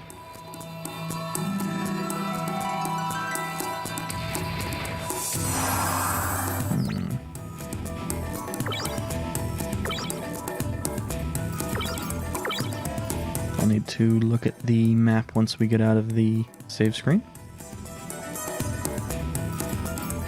But I suspect it is... yeah, it looks like the right path is... oh, well, we can actually walk towards it, and we can see that the left path is a dead end.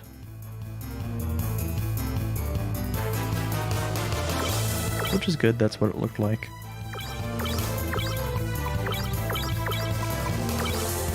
I don't know what a barrier enemy is. I don't think I've run into one of those yet.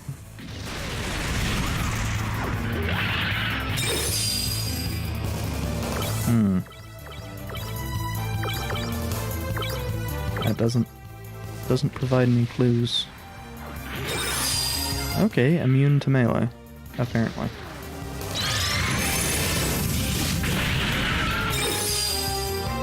That's annoying.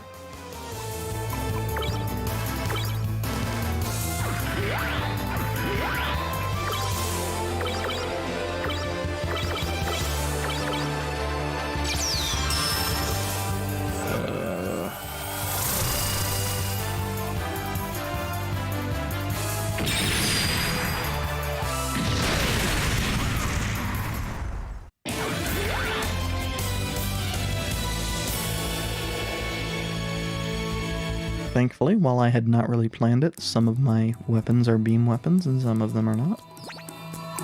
Well, I guess I should say, some of my weapons are ignore the whole shaft field and some of them do not. I don't know that that one was even worth it. I have a bad history of not using those.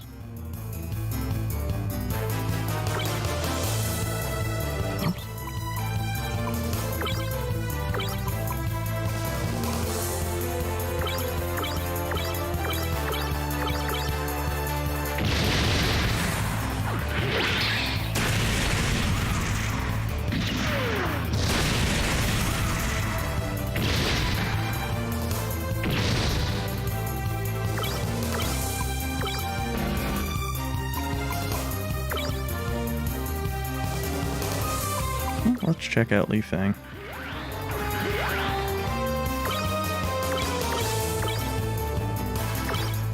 A actually free attack ability.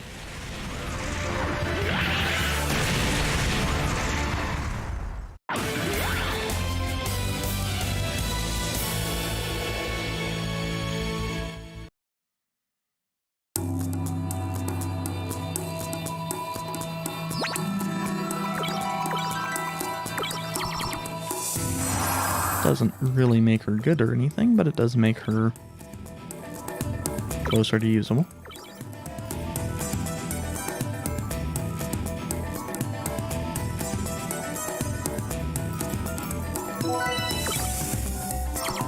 I think overall the other gun cannon is a little bit better.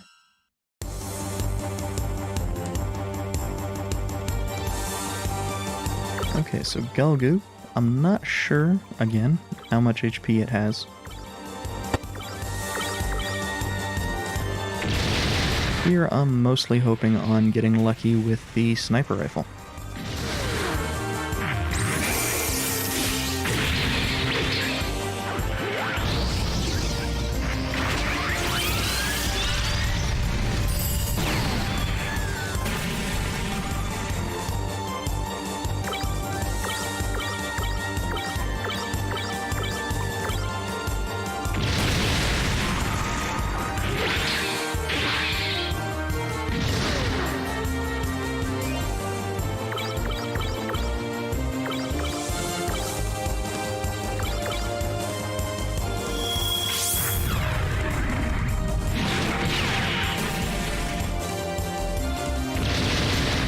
Yeah, he's spreading the damage around, but because it was spread around, that was not especially dangerous at any point in time.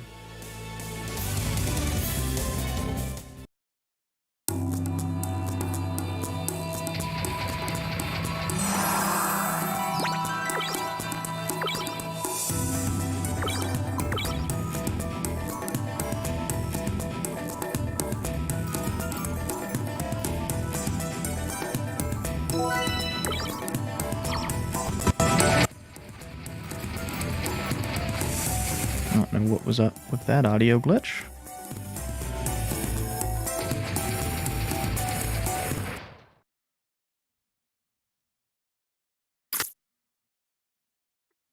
Ah, I see the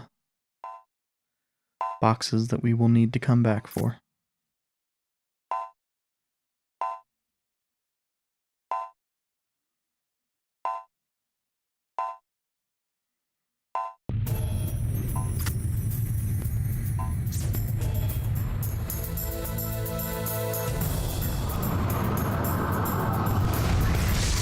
Okay.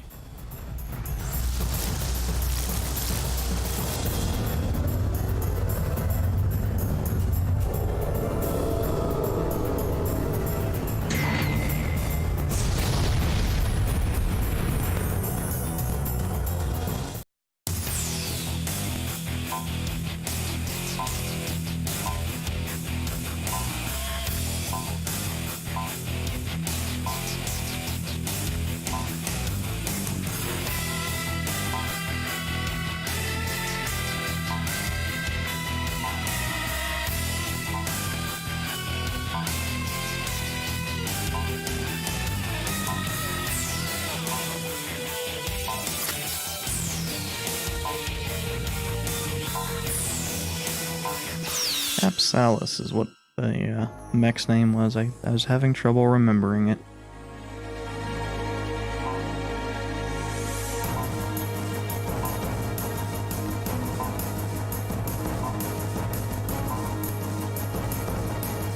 Now the real question is, well, I guess there's two real questions. Does chaff field work on that? And does anybody actually have chaff field? I don't think it's something our main group has, but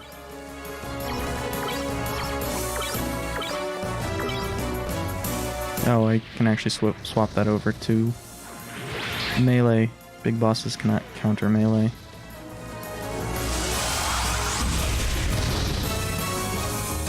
I don't know how much HP this thing has, but that's a decent enough start. Although it does hit like a truck.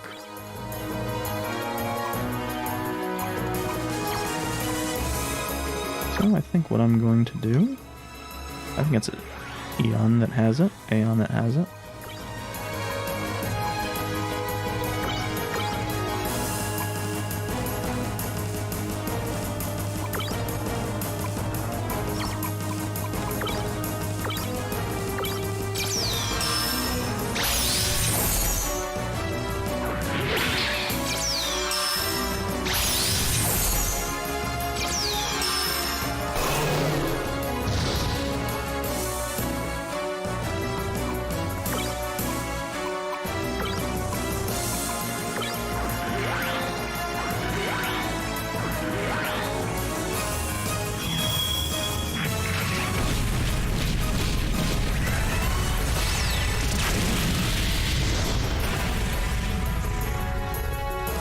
That really hurts.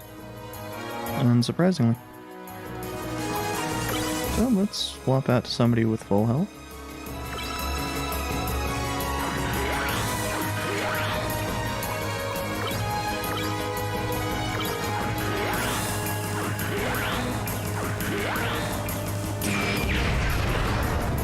Magnetic Storm, huh? Oh, let's hit everybody.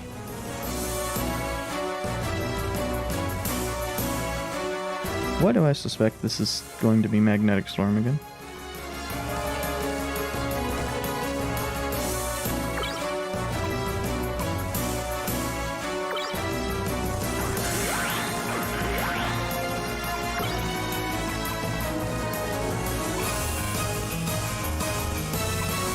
Yeah, I suspect that this won't be useful until we get the Gatling Punch up.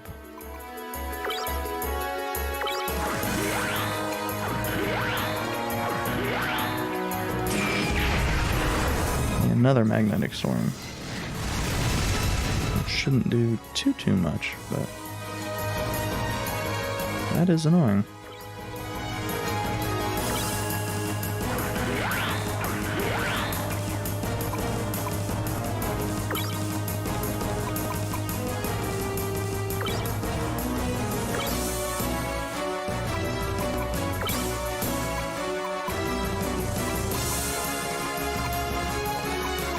Oh, we actually do have a bit now. I didn't notice when we got that.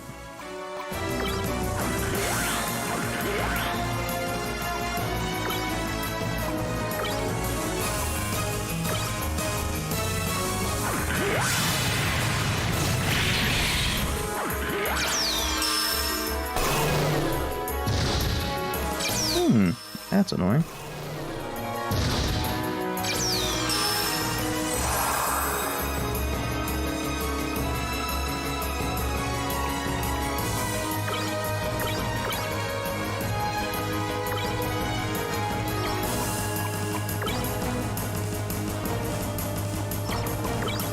I suspect that just standard Zamel cannon will do more.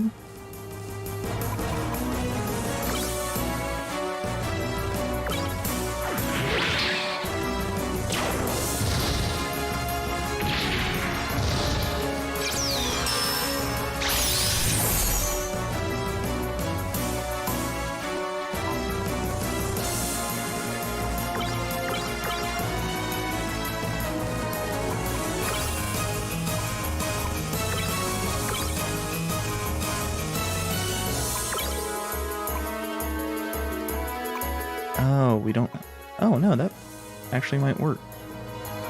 His beam field technique.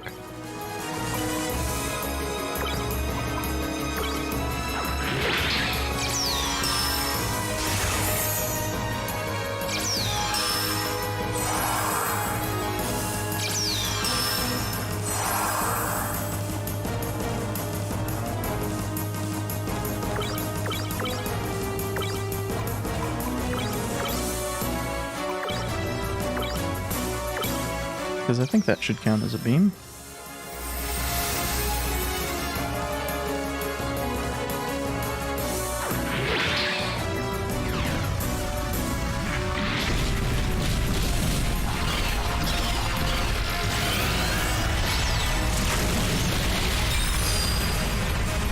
Yep.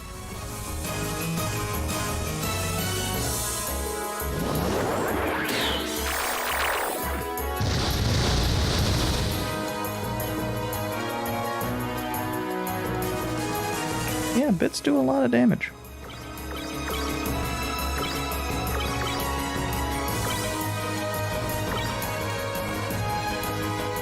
No real reason not to use beam field.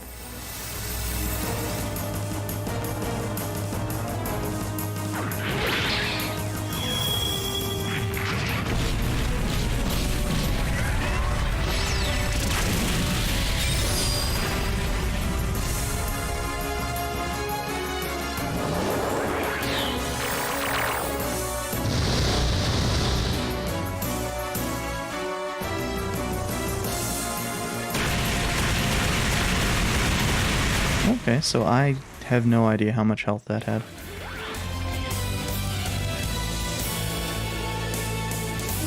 I thought we were closing in on about just a hair over 4,000 damage there.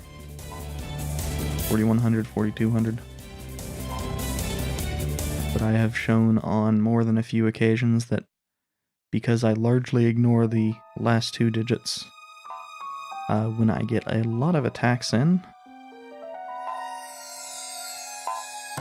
I'm pretty bad at getting the number anywhere near accurate. Based off this game's love of fairly even values. That could have been 4,500, could have been 5,000. I mean, it could have been 4,000, and I could have just been adding incorrectly. Since I wasn't really adding.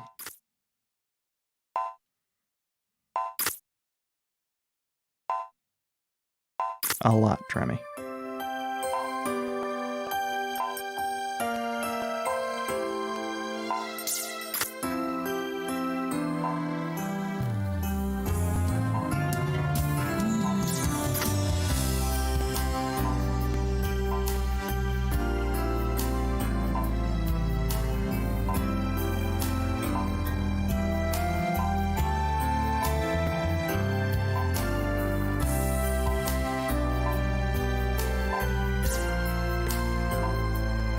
Hopefully in a better suit than that gun cannon.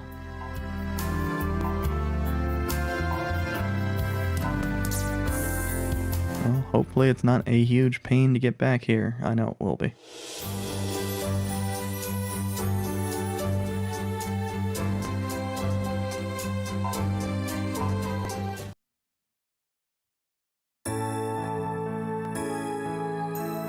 Probably gonna want to swap vehicles real quick, or suits real quick. Well, I mean, that's the obvious answer.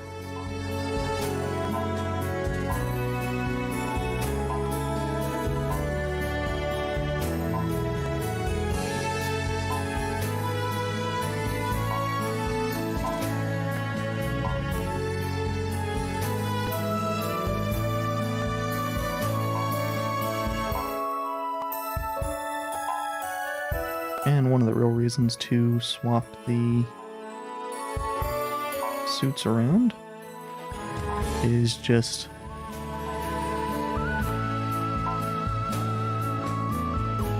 the sniper being one of our better suits.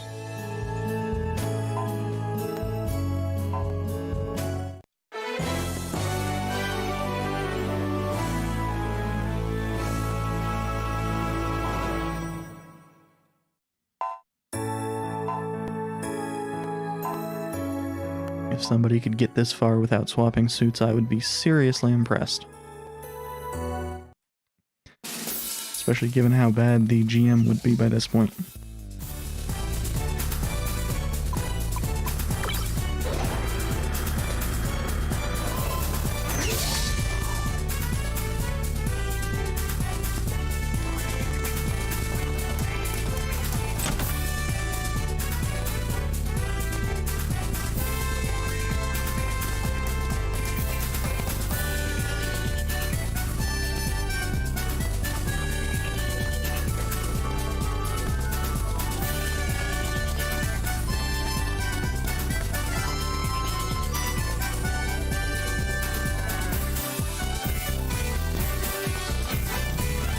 Let's go back to Tohai. I think there are 2 spots.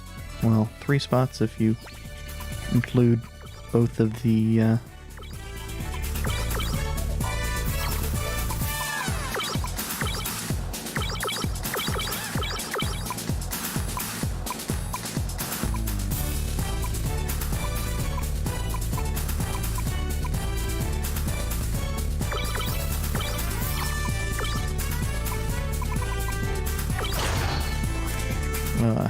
locked boxes as spots.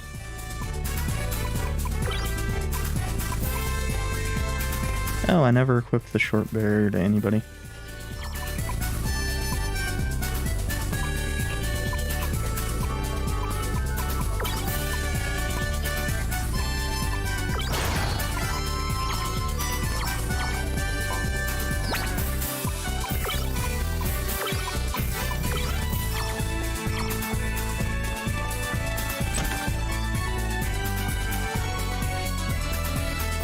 We are healed, but not, that's fine. We're not going to use that much TP getting around.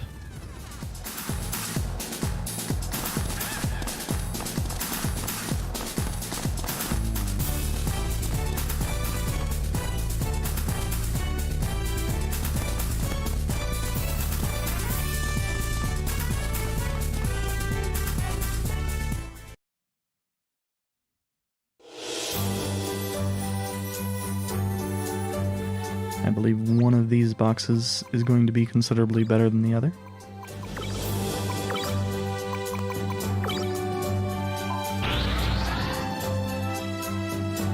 Because of course that seems to be the way that the locked boxes work. Frequently when there are 2 next to each other, one's good and one kinda sucks.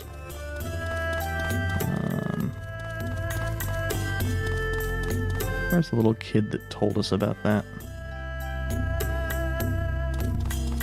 Because it seems like that's been the person that always gives us the reward for this stuff. I think the Elder of Eldar Samnia gave us gun cannon data, and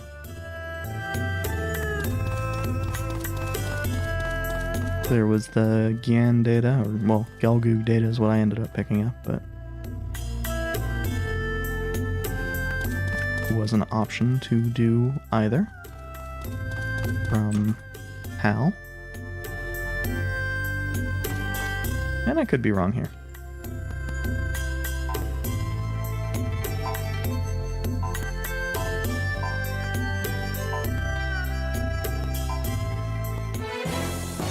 Okay, so not something we're going to use, but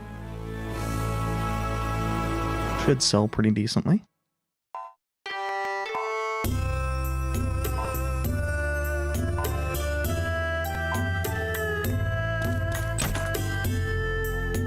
We've actually gotten a decent amount of cash. I was actually surprised I didn't run into a data seller in Tohai. I was thinking there was a data seller in basically every town.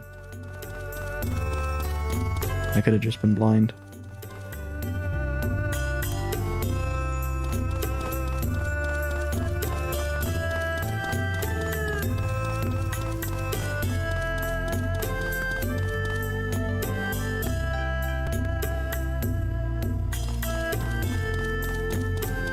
And now back to the Wyvern Ravine.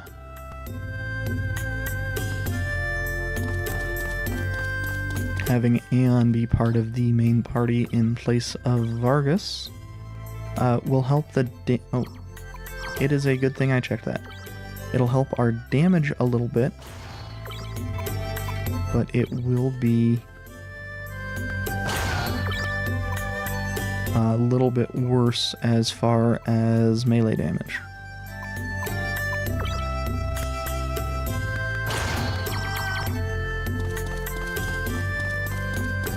And she'll be a little bit slower, so Tristan will consistently be second behind Tremy.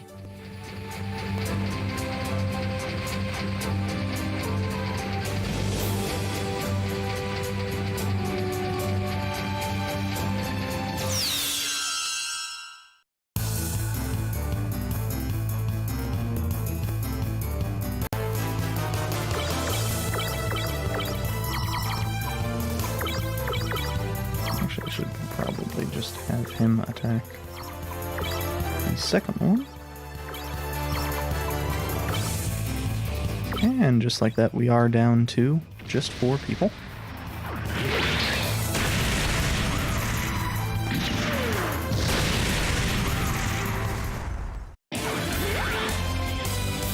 And I am stretching in my chair because it's been a while since I stood up.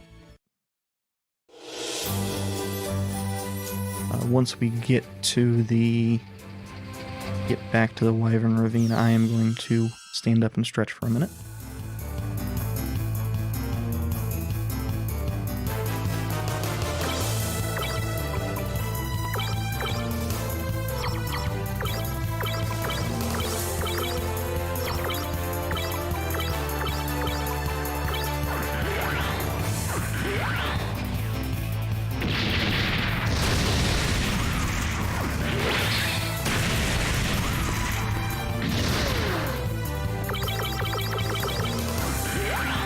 And this guy is dead. He just doesn't know it yet. Oh, he wasn't even defending. He was trying to charge, I think.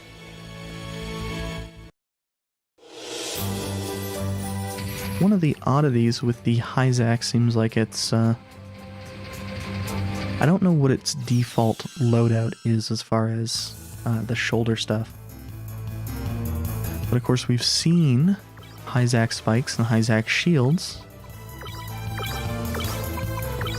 So, it's definitely an odd one.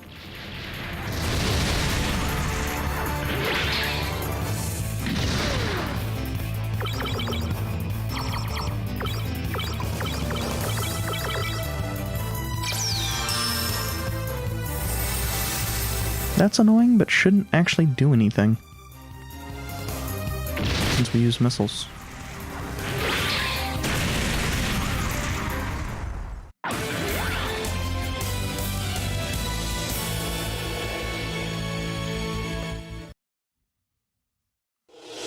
And we get another Hyzak shield.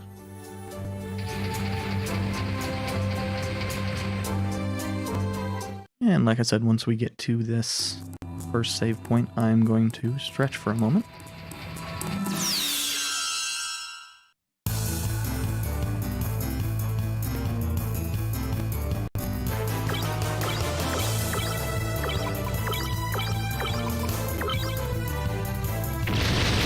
Also, I'm seeing that Vargas's ranged is not as far behind Aeon's as I thought it was.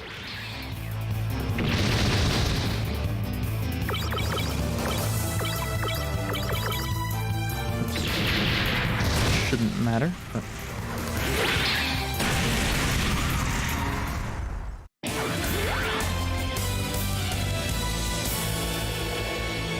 especially with the crit.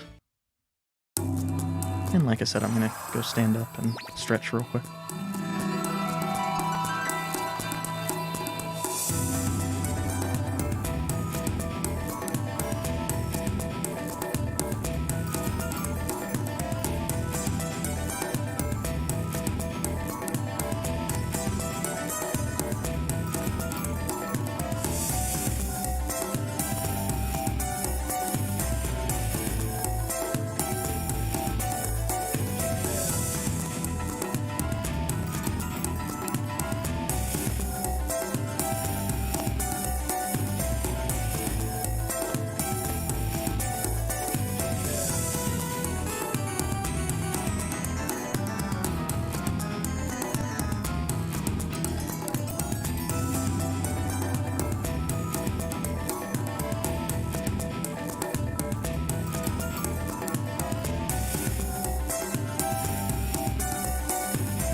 And we're heading back to get the... well, the lance, if nothing else. Since I don't know which box is which.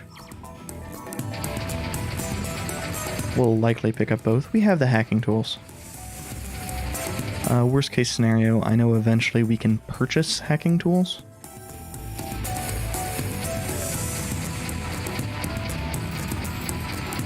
Though I think that is a ways off. Also, I think that's for... like with our current amount of money, we could get 3 of them. So, things that are not worth it end up being extremely not worth it. Once you take into account the purchase price of hacking tools.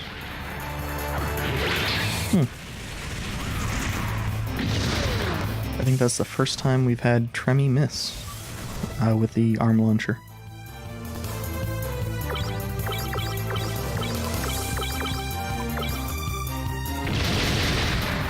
I'm feeling a lot better after the stretching.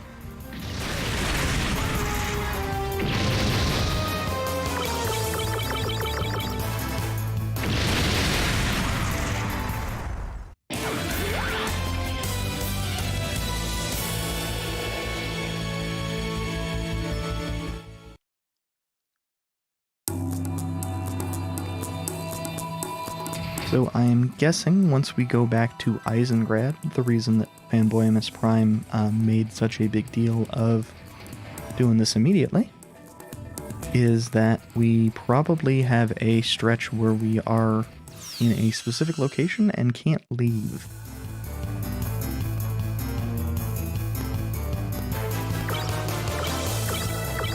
I was actually expecting this bit... Okay, that's me being dumb. I realized as soon as I hit the X the final time there.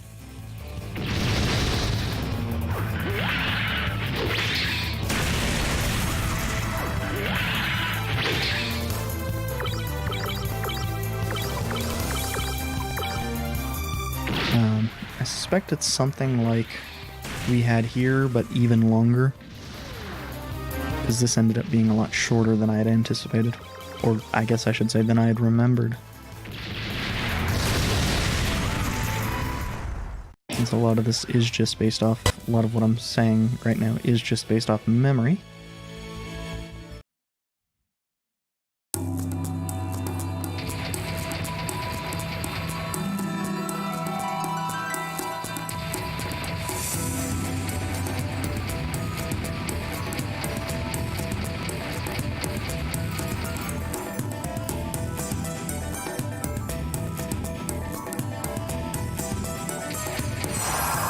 Also, it's kind of hard for me to tell the front of the Gyan from the back, even though I know what I should actually be looking for is which arm the scythe is on, sickle is on.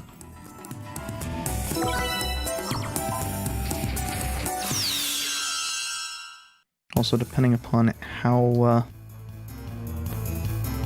strong this lance is, we might be checking it out. We might keep with the sickle.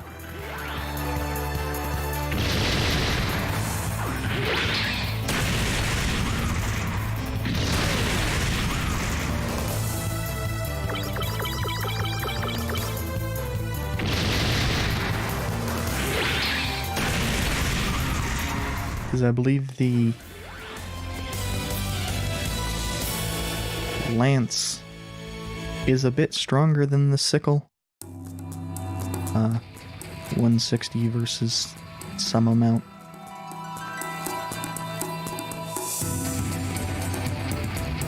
Probably 175 or something.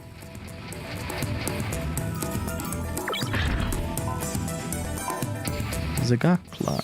Claw R. Curious as to what the built-in on that claw is. Because that could be very good, that could be awful.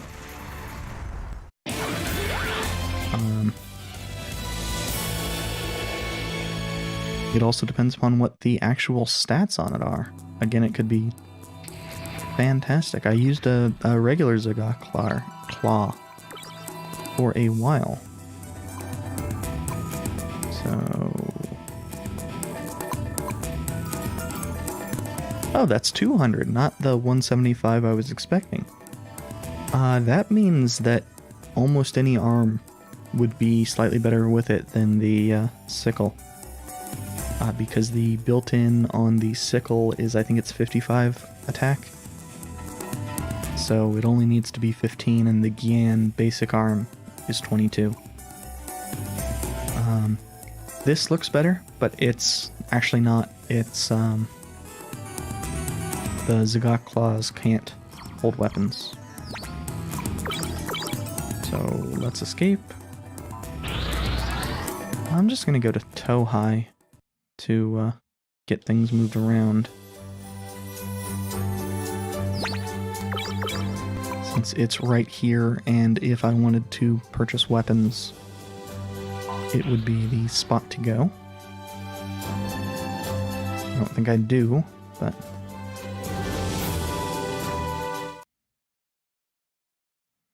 because I think we get another suit as soon as we go into Eisengrad.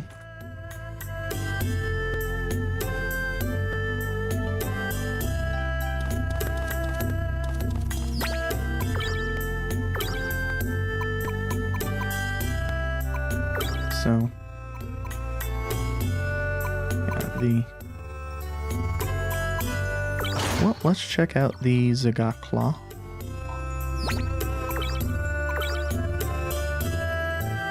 So its built-in is a 110, and it does not have a gun like I thought it would. Yeah. So we need to set this back to probably the Gyan arm.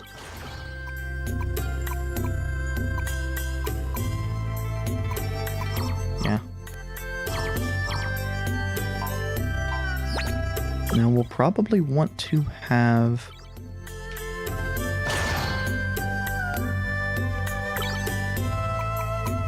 I wonder... is there anything that is just a vertical shield? Oh, yeah, but I don't have it anymore. The metal shields.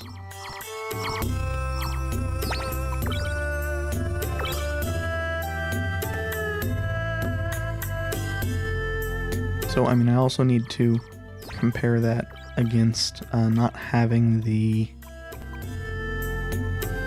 8 from the knuckle guard.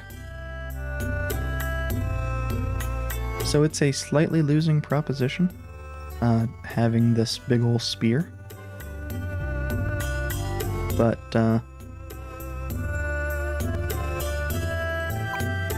it does mean that if something, the Skelgoog, for example, wanted that sickle, we could have a very good weapon on both of them.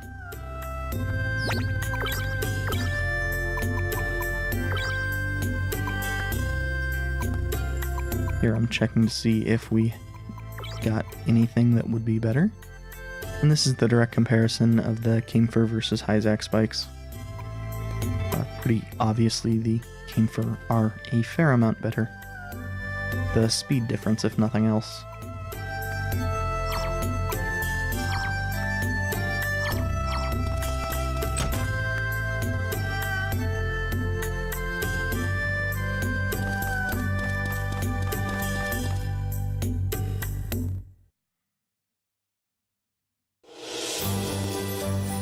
And so let's head over to Eisengrad.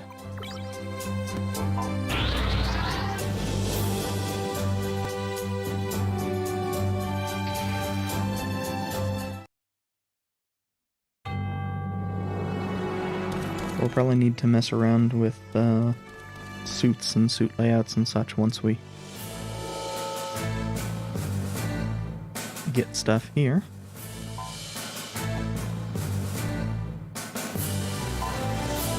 So Olivia, who we have talked to before, I think. I believe she's associated with Unicorn.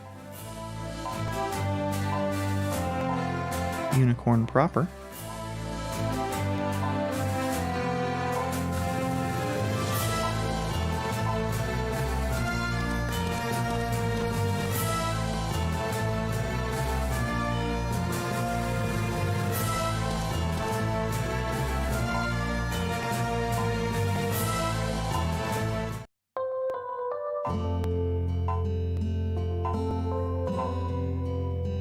Yeah, Gavinger is an agent of Unicorn.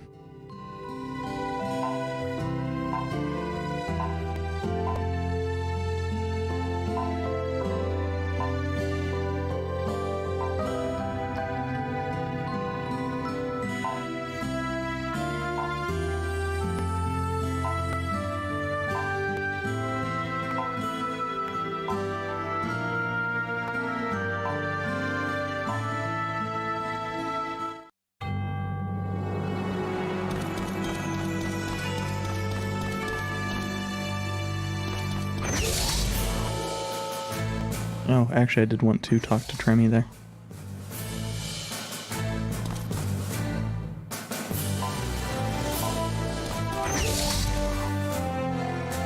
I wonder if that coincides with her previous statement.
And of course this isn't that suspicious in a normal game because it's not Gundam and not following standard Gundam stuff.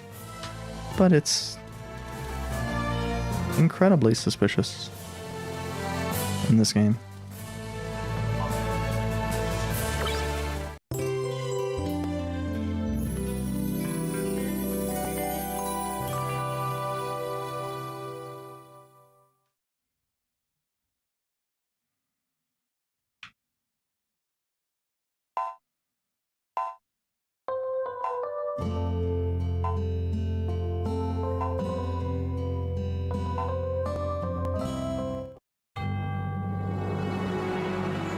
I was thinking we got another cutscene.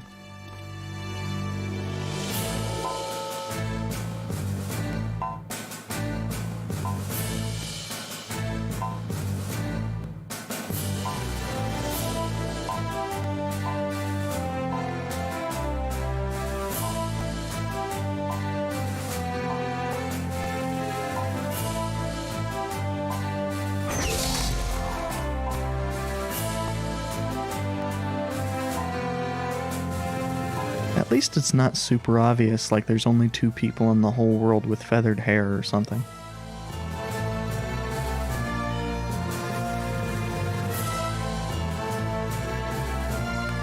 Or Saga Frontiers 2, there's only 2 people in the whole world with the particular red that Nicolette and Prim have. Which is why we're going to be sending you guys for a direct frontal attack.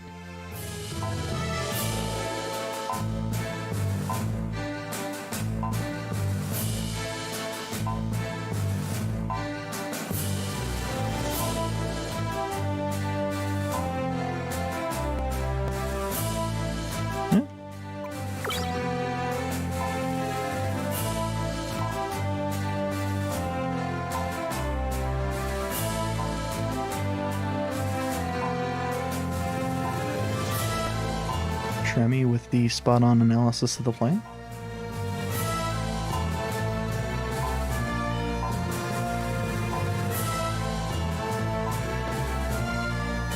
Ortega.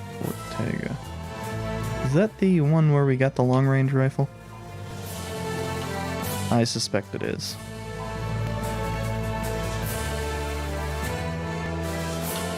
Also, I just broke something, so hold on real quick. I should stop messing with stuff on my desk while I'm doing this. Unfortunately, I am like a small child.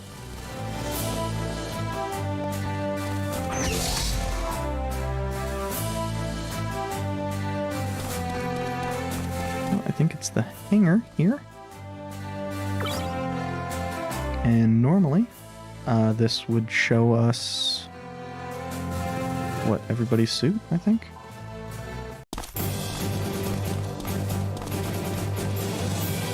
It's a Gundam. Wait, that's not original Gundam talk. I don't remember. Hit the gun? I don't remember. It's been too long since I've watched original Gundam that wasn't the 3 movies. Because holy crap, does doing it with the movies cut out a lot of filler.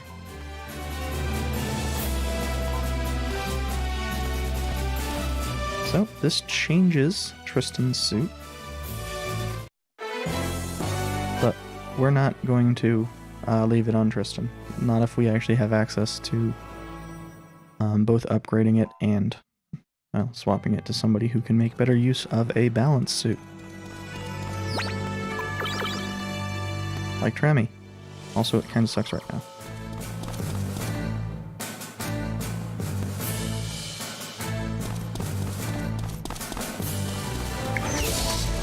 But this is likely one of the reasons why they have been giving us so much cash. They really want to make sure that you had the money to upgrade the Gundam.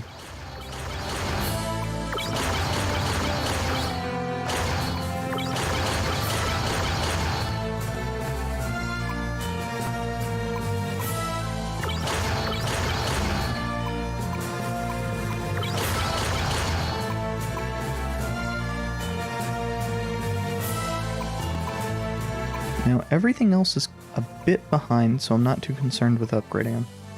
I did want to get the Gan a little bit closer to the Gundam as far as durability and speed goes.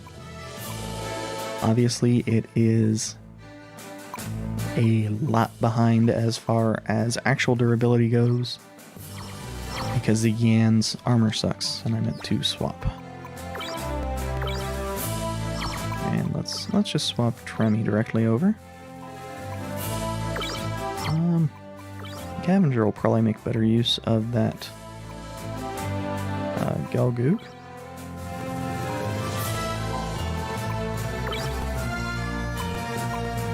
And we want Tristan in the Gan.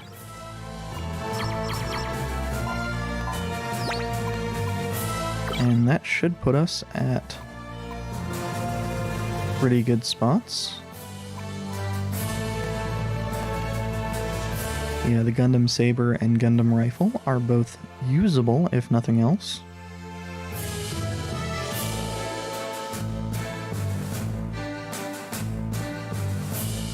The shield is one of the reasons why there is such a large damage or armor difference between the Gan and the Gundam. It is providing 40 armor.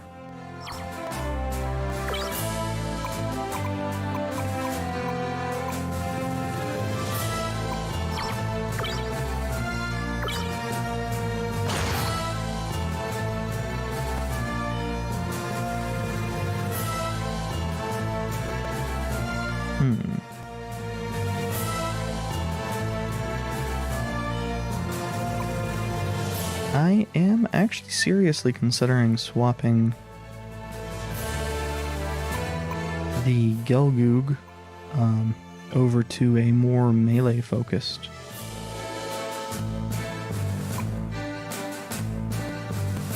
or the Gundam for that matter.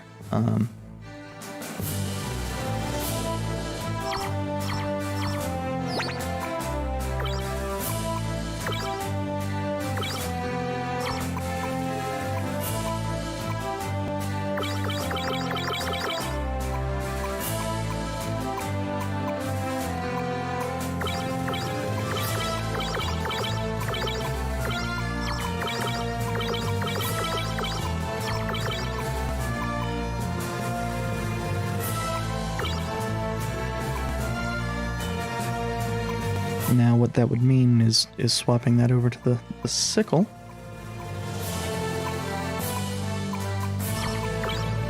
Yeah, I don't think I have too many pieces that are actually better all around than the Gelgoog stuff.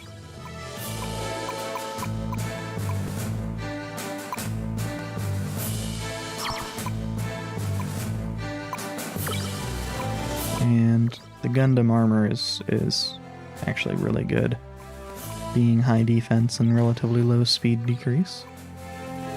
The Gundam arms are, of course, nearly as good as the Gian melee and better, as good as the GM sniper arms defensively, or ranged wise.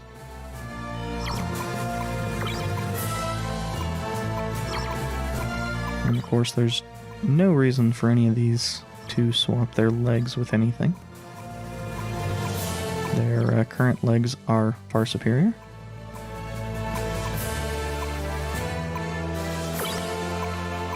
But we do want to get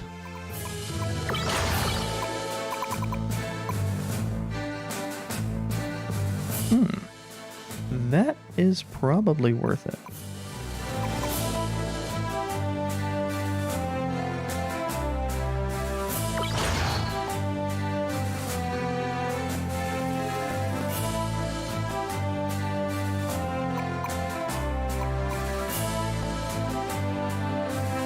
Because even with that, the Gundam will still be our best suit, really.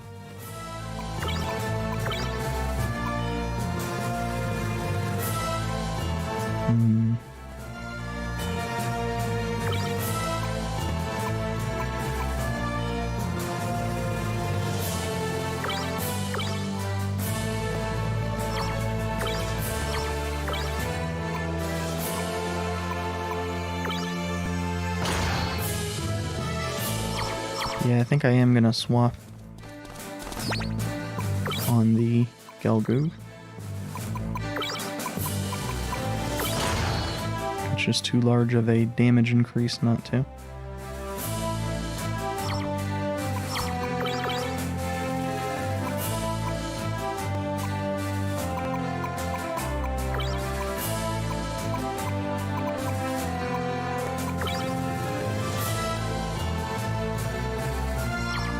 Okay.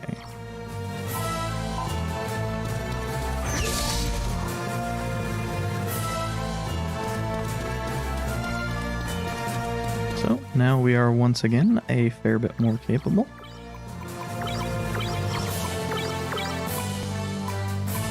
And we have Gavenger equipped with a suit that can do a bit of everything. Honestly, it might not be a bad idea to put Tremi back in that suit. That thing's gonna be pretty absurd, especially with her speed.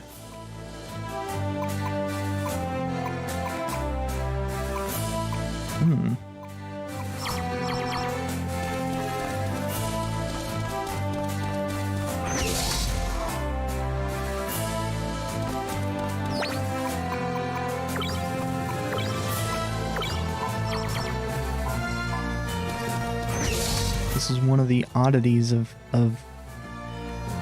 having two of your three characters be kinda balanced.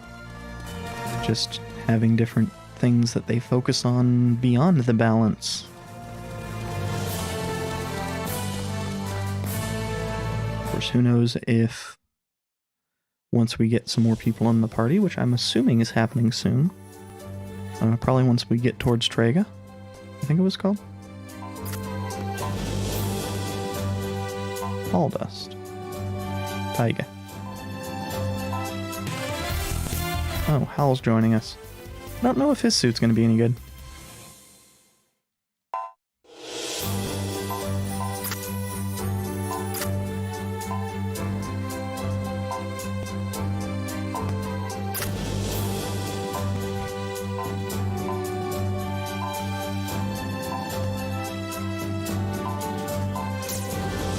And Tristan just wants to go fight a Gelgoog special. Which... yeah.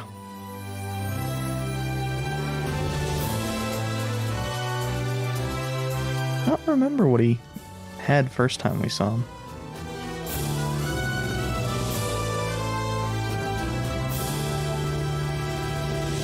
But it kind of sucks right now because it's not upgraded. At least its defense is good, right? He looks to be mostly... well, okay, his stats rock, but his techniques look to be mostly kind of similar to... or boosts, I should say. Mostly kind of similar to the other melee characters. And I think it's that far northeastern mark.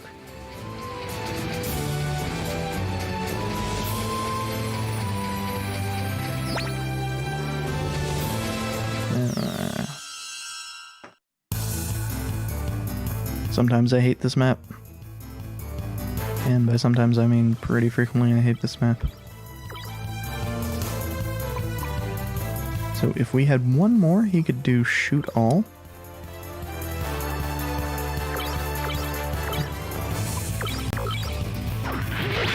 So this group is really set up for melee attacks right now. That is what it is best at.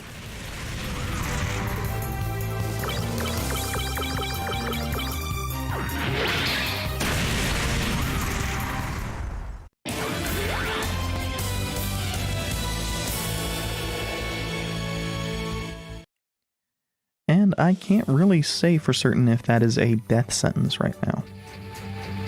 If there are a lot of those barricade enemies, I think it was barricade. This could be a very poor idea.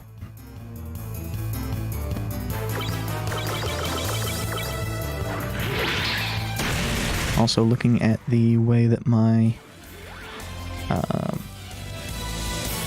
mic meter peaks, depending upon if I am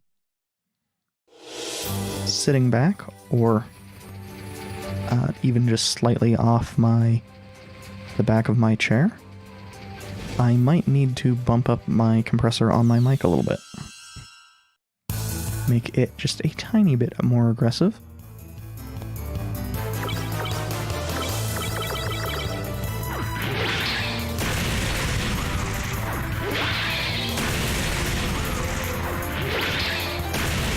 Regardless, I will say that with the mic being moved a little bit, it's a lot more comfortable. Because it's not getting in the way as much.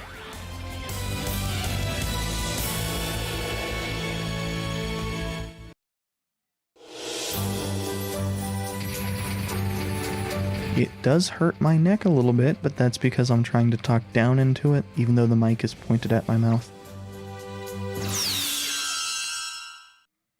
Me being dumb instead of me being, having it positioned wrong.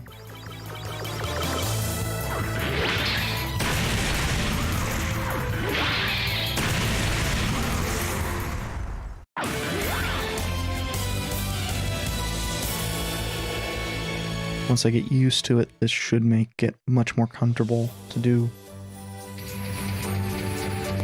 the standard 3-4 hour streams I've been doing.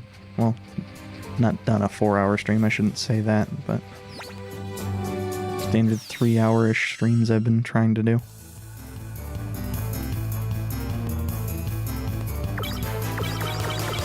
Oh hey, we might be able to have everybody kill one of these.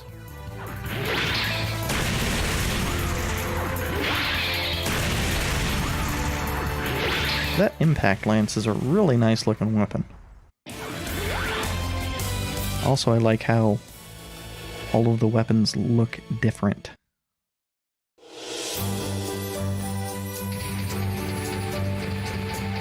Okay. Welcome to Siberia.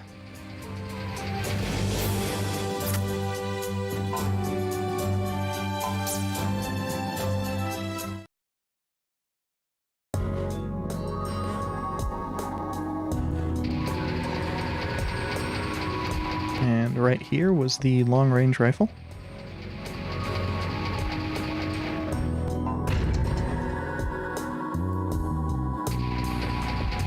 I don't know if there's anything in here. I'm kind of looking, but I'm not paying that much attention.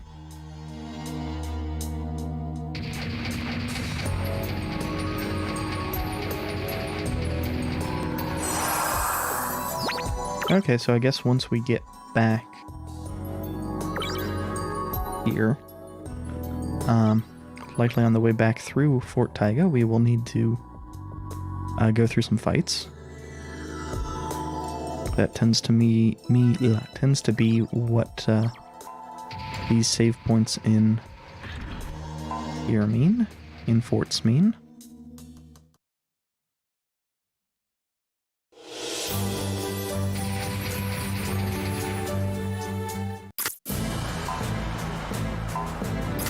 And fall dust. I seem to recall there being a fair number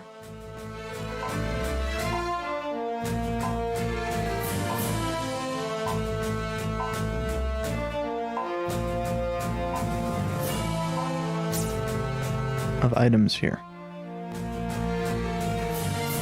I don't know how many we can get.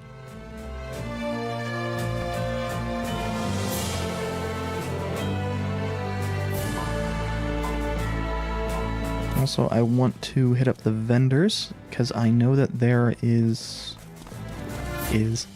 know that there are some vendors here. And I know that based off what I recall, these vendors are not long-term. They are only here for this. But the people here and such are also what make it so that we cannot get all of the items here. Annoying, but not a huge deal.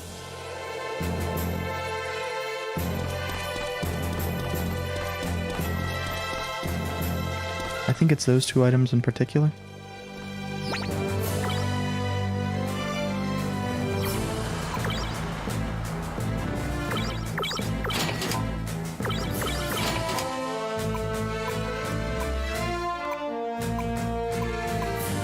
So I think it's safe to sell at least 2 of the dom legs.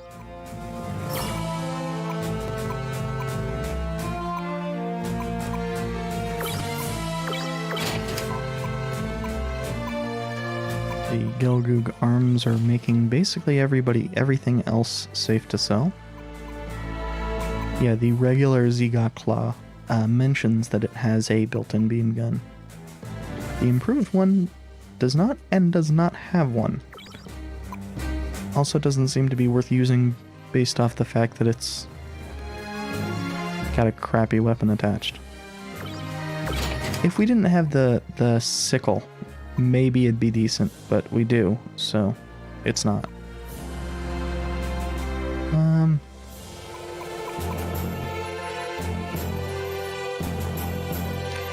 Yeah, the sniper arm at least has some utility. The gun cannon arm really does not. This is a little bit better than it looks because it is at least a left hand instead of a right hand.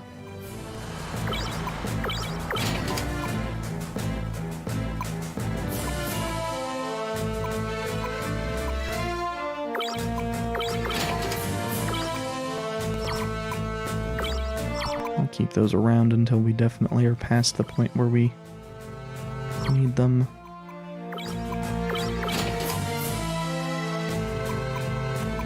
The Zaku Shield Kai and the Gyan armor are the same.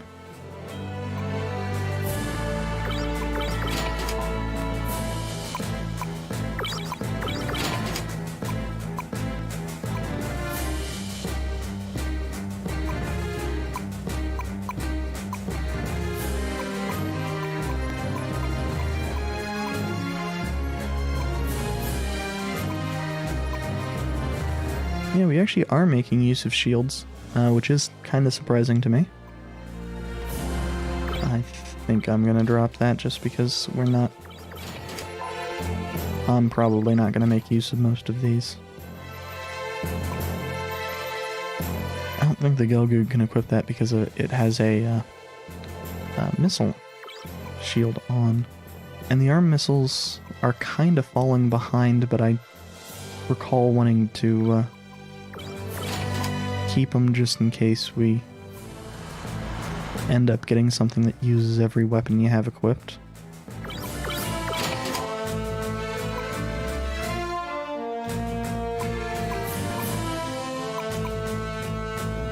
Oh, the flame launcher is not a shoulder weapon like I was thinking it was. Makes it marginally better.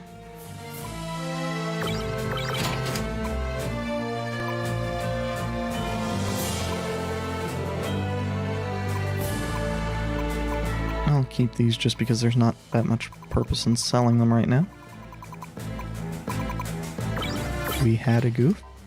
We have a Gian. We're not making a Hyzak. The Kingfer is the data that we are going to want to purchase here.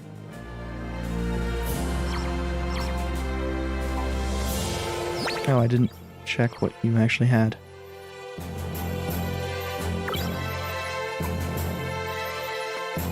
Now this is actually a pretty good armed machine gun.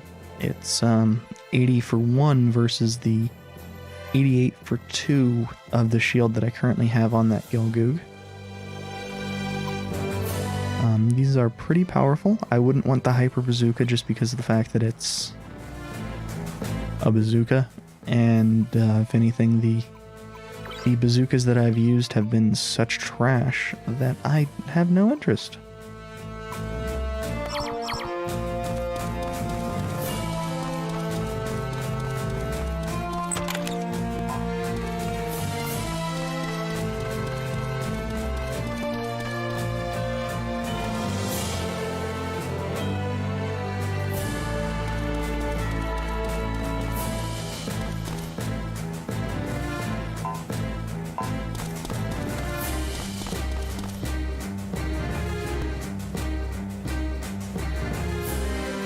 I mean, it'd be one thing if it was I was actually getting reasonable accuracy out of them, but I really have not.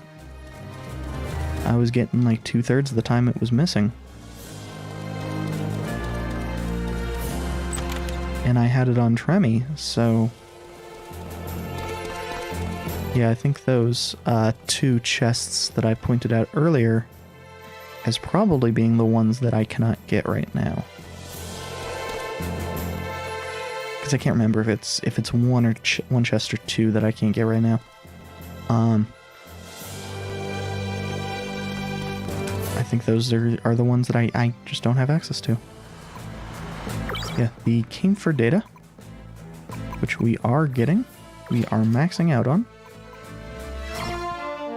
And the reason for that is that it is a very strong suit. It's melee oriented, it's quick, and it has a fair amount of health. And it being melee oriented means that Charge Plus, I believe, is actually not as good as it ever sounds. Yeah, because you're not frequently in a position where you actually want to use Charge.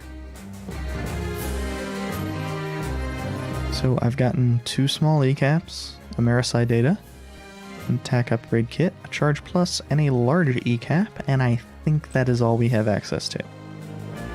There are... Oh, hey, that's free. Not real relevant, we are still at full health, but...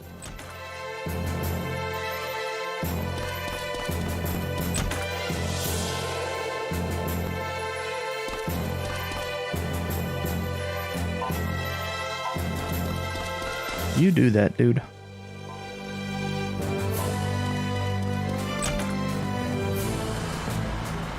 Good luck with not dying.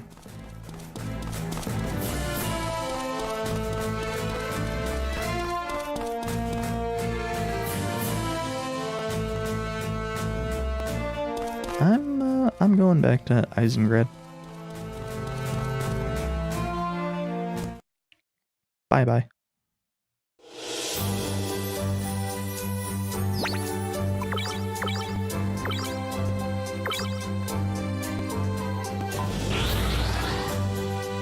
And once we get back to Fall Dust,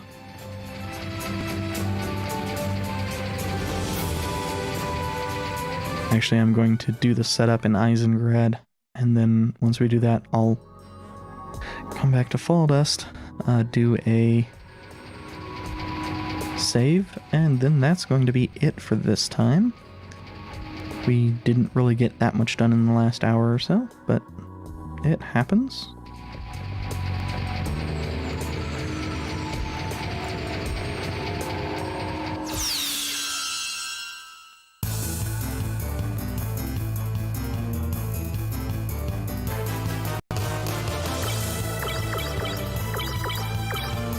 And what we're seeing here is a reason to put another thing that will provide a little bit of energy on Gavinger's suit so that he can use Shoot All.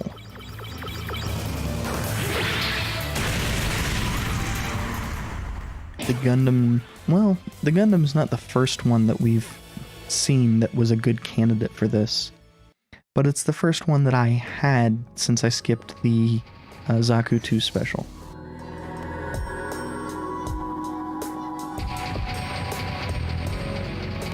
Zaku 2 special's unique thing is that it had one more energy to start.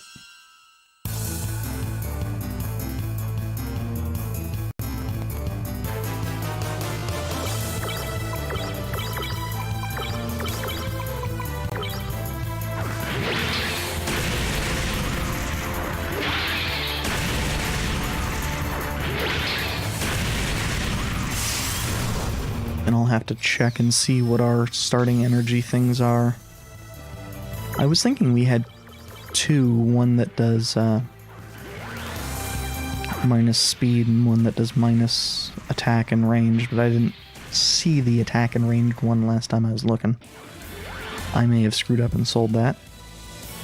Never noticed the little light rays hanging off that lance.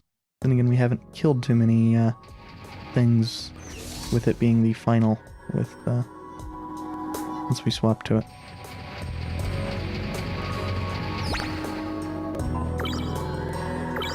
Now, the Camphor is a fantastic suit. It will be likely Tristan's suit for a fair amount of time.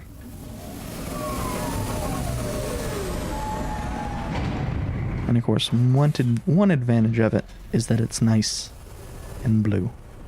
Cyan, turquoise, whatever.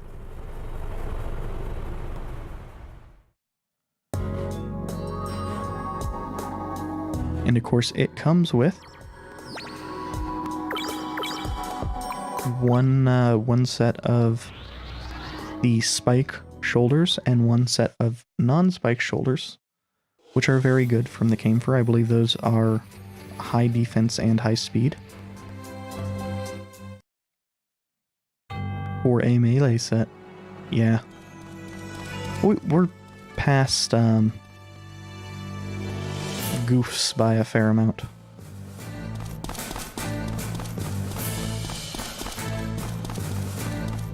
And I know that's what the stream title is. I was not actually expecting to make as much advancement in this game as I ended up doing. Now, actually, let's switch that real quick, just to verify that this can equip the lance. I don't think it can. I think that lance is one too long. Okay, so we will not be switching over to the Camphor yet.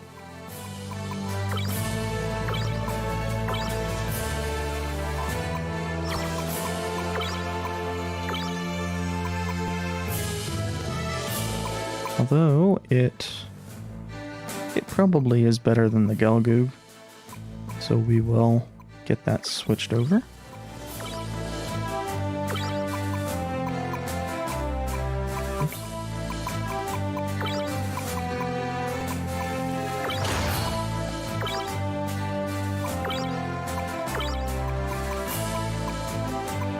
yeah, the Came for Thruster has less speed than I thought it did.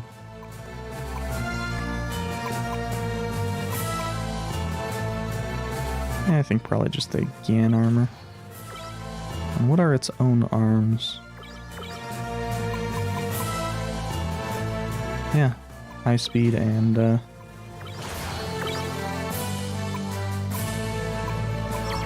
fair amount of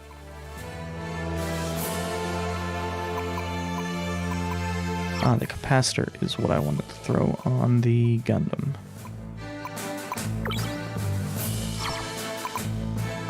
Okay, so it's the barriers that...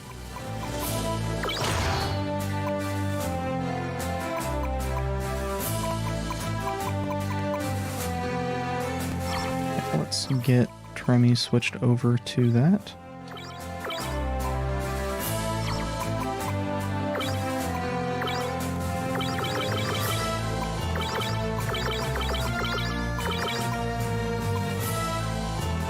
And we'll probably get Aeon switched over to the Gelgoog.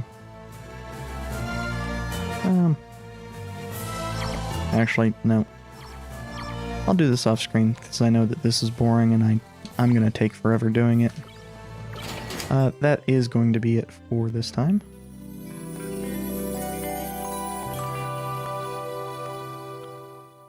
I will be...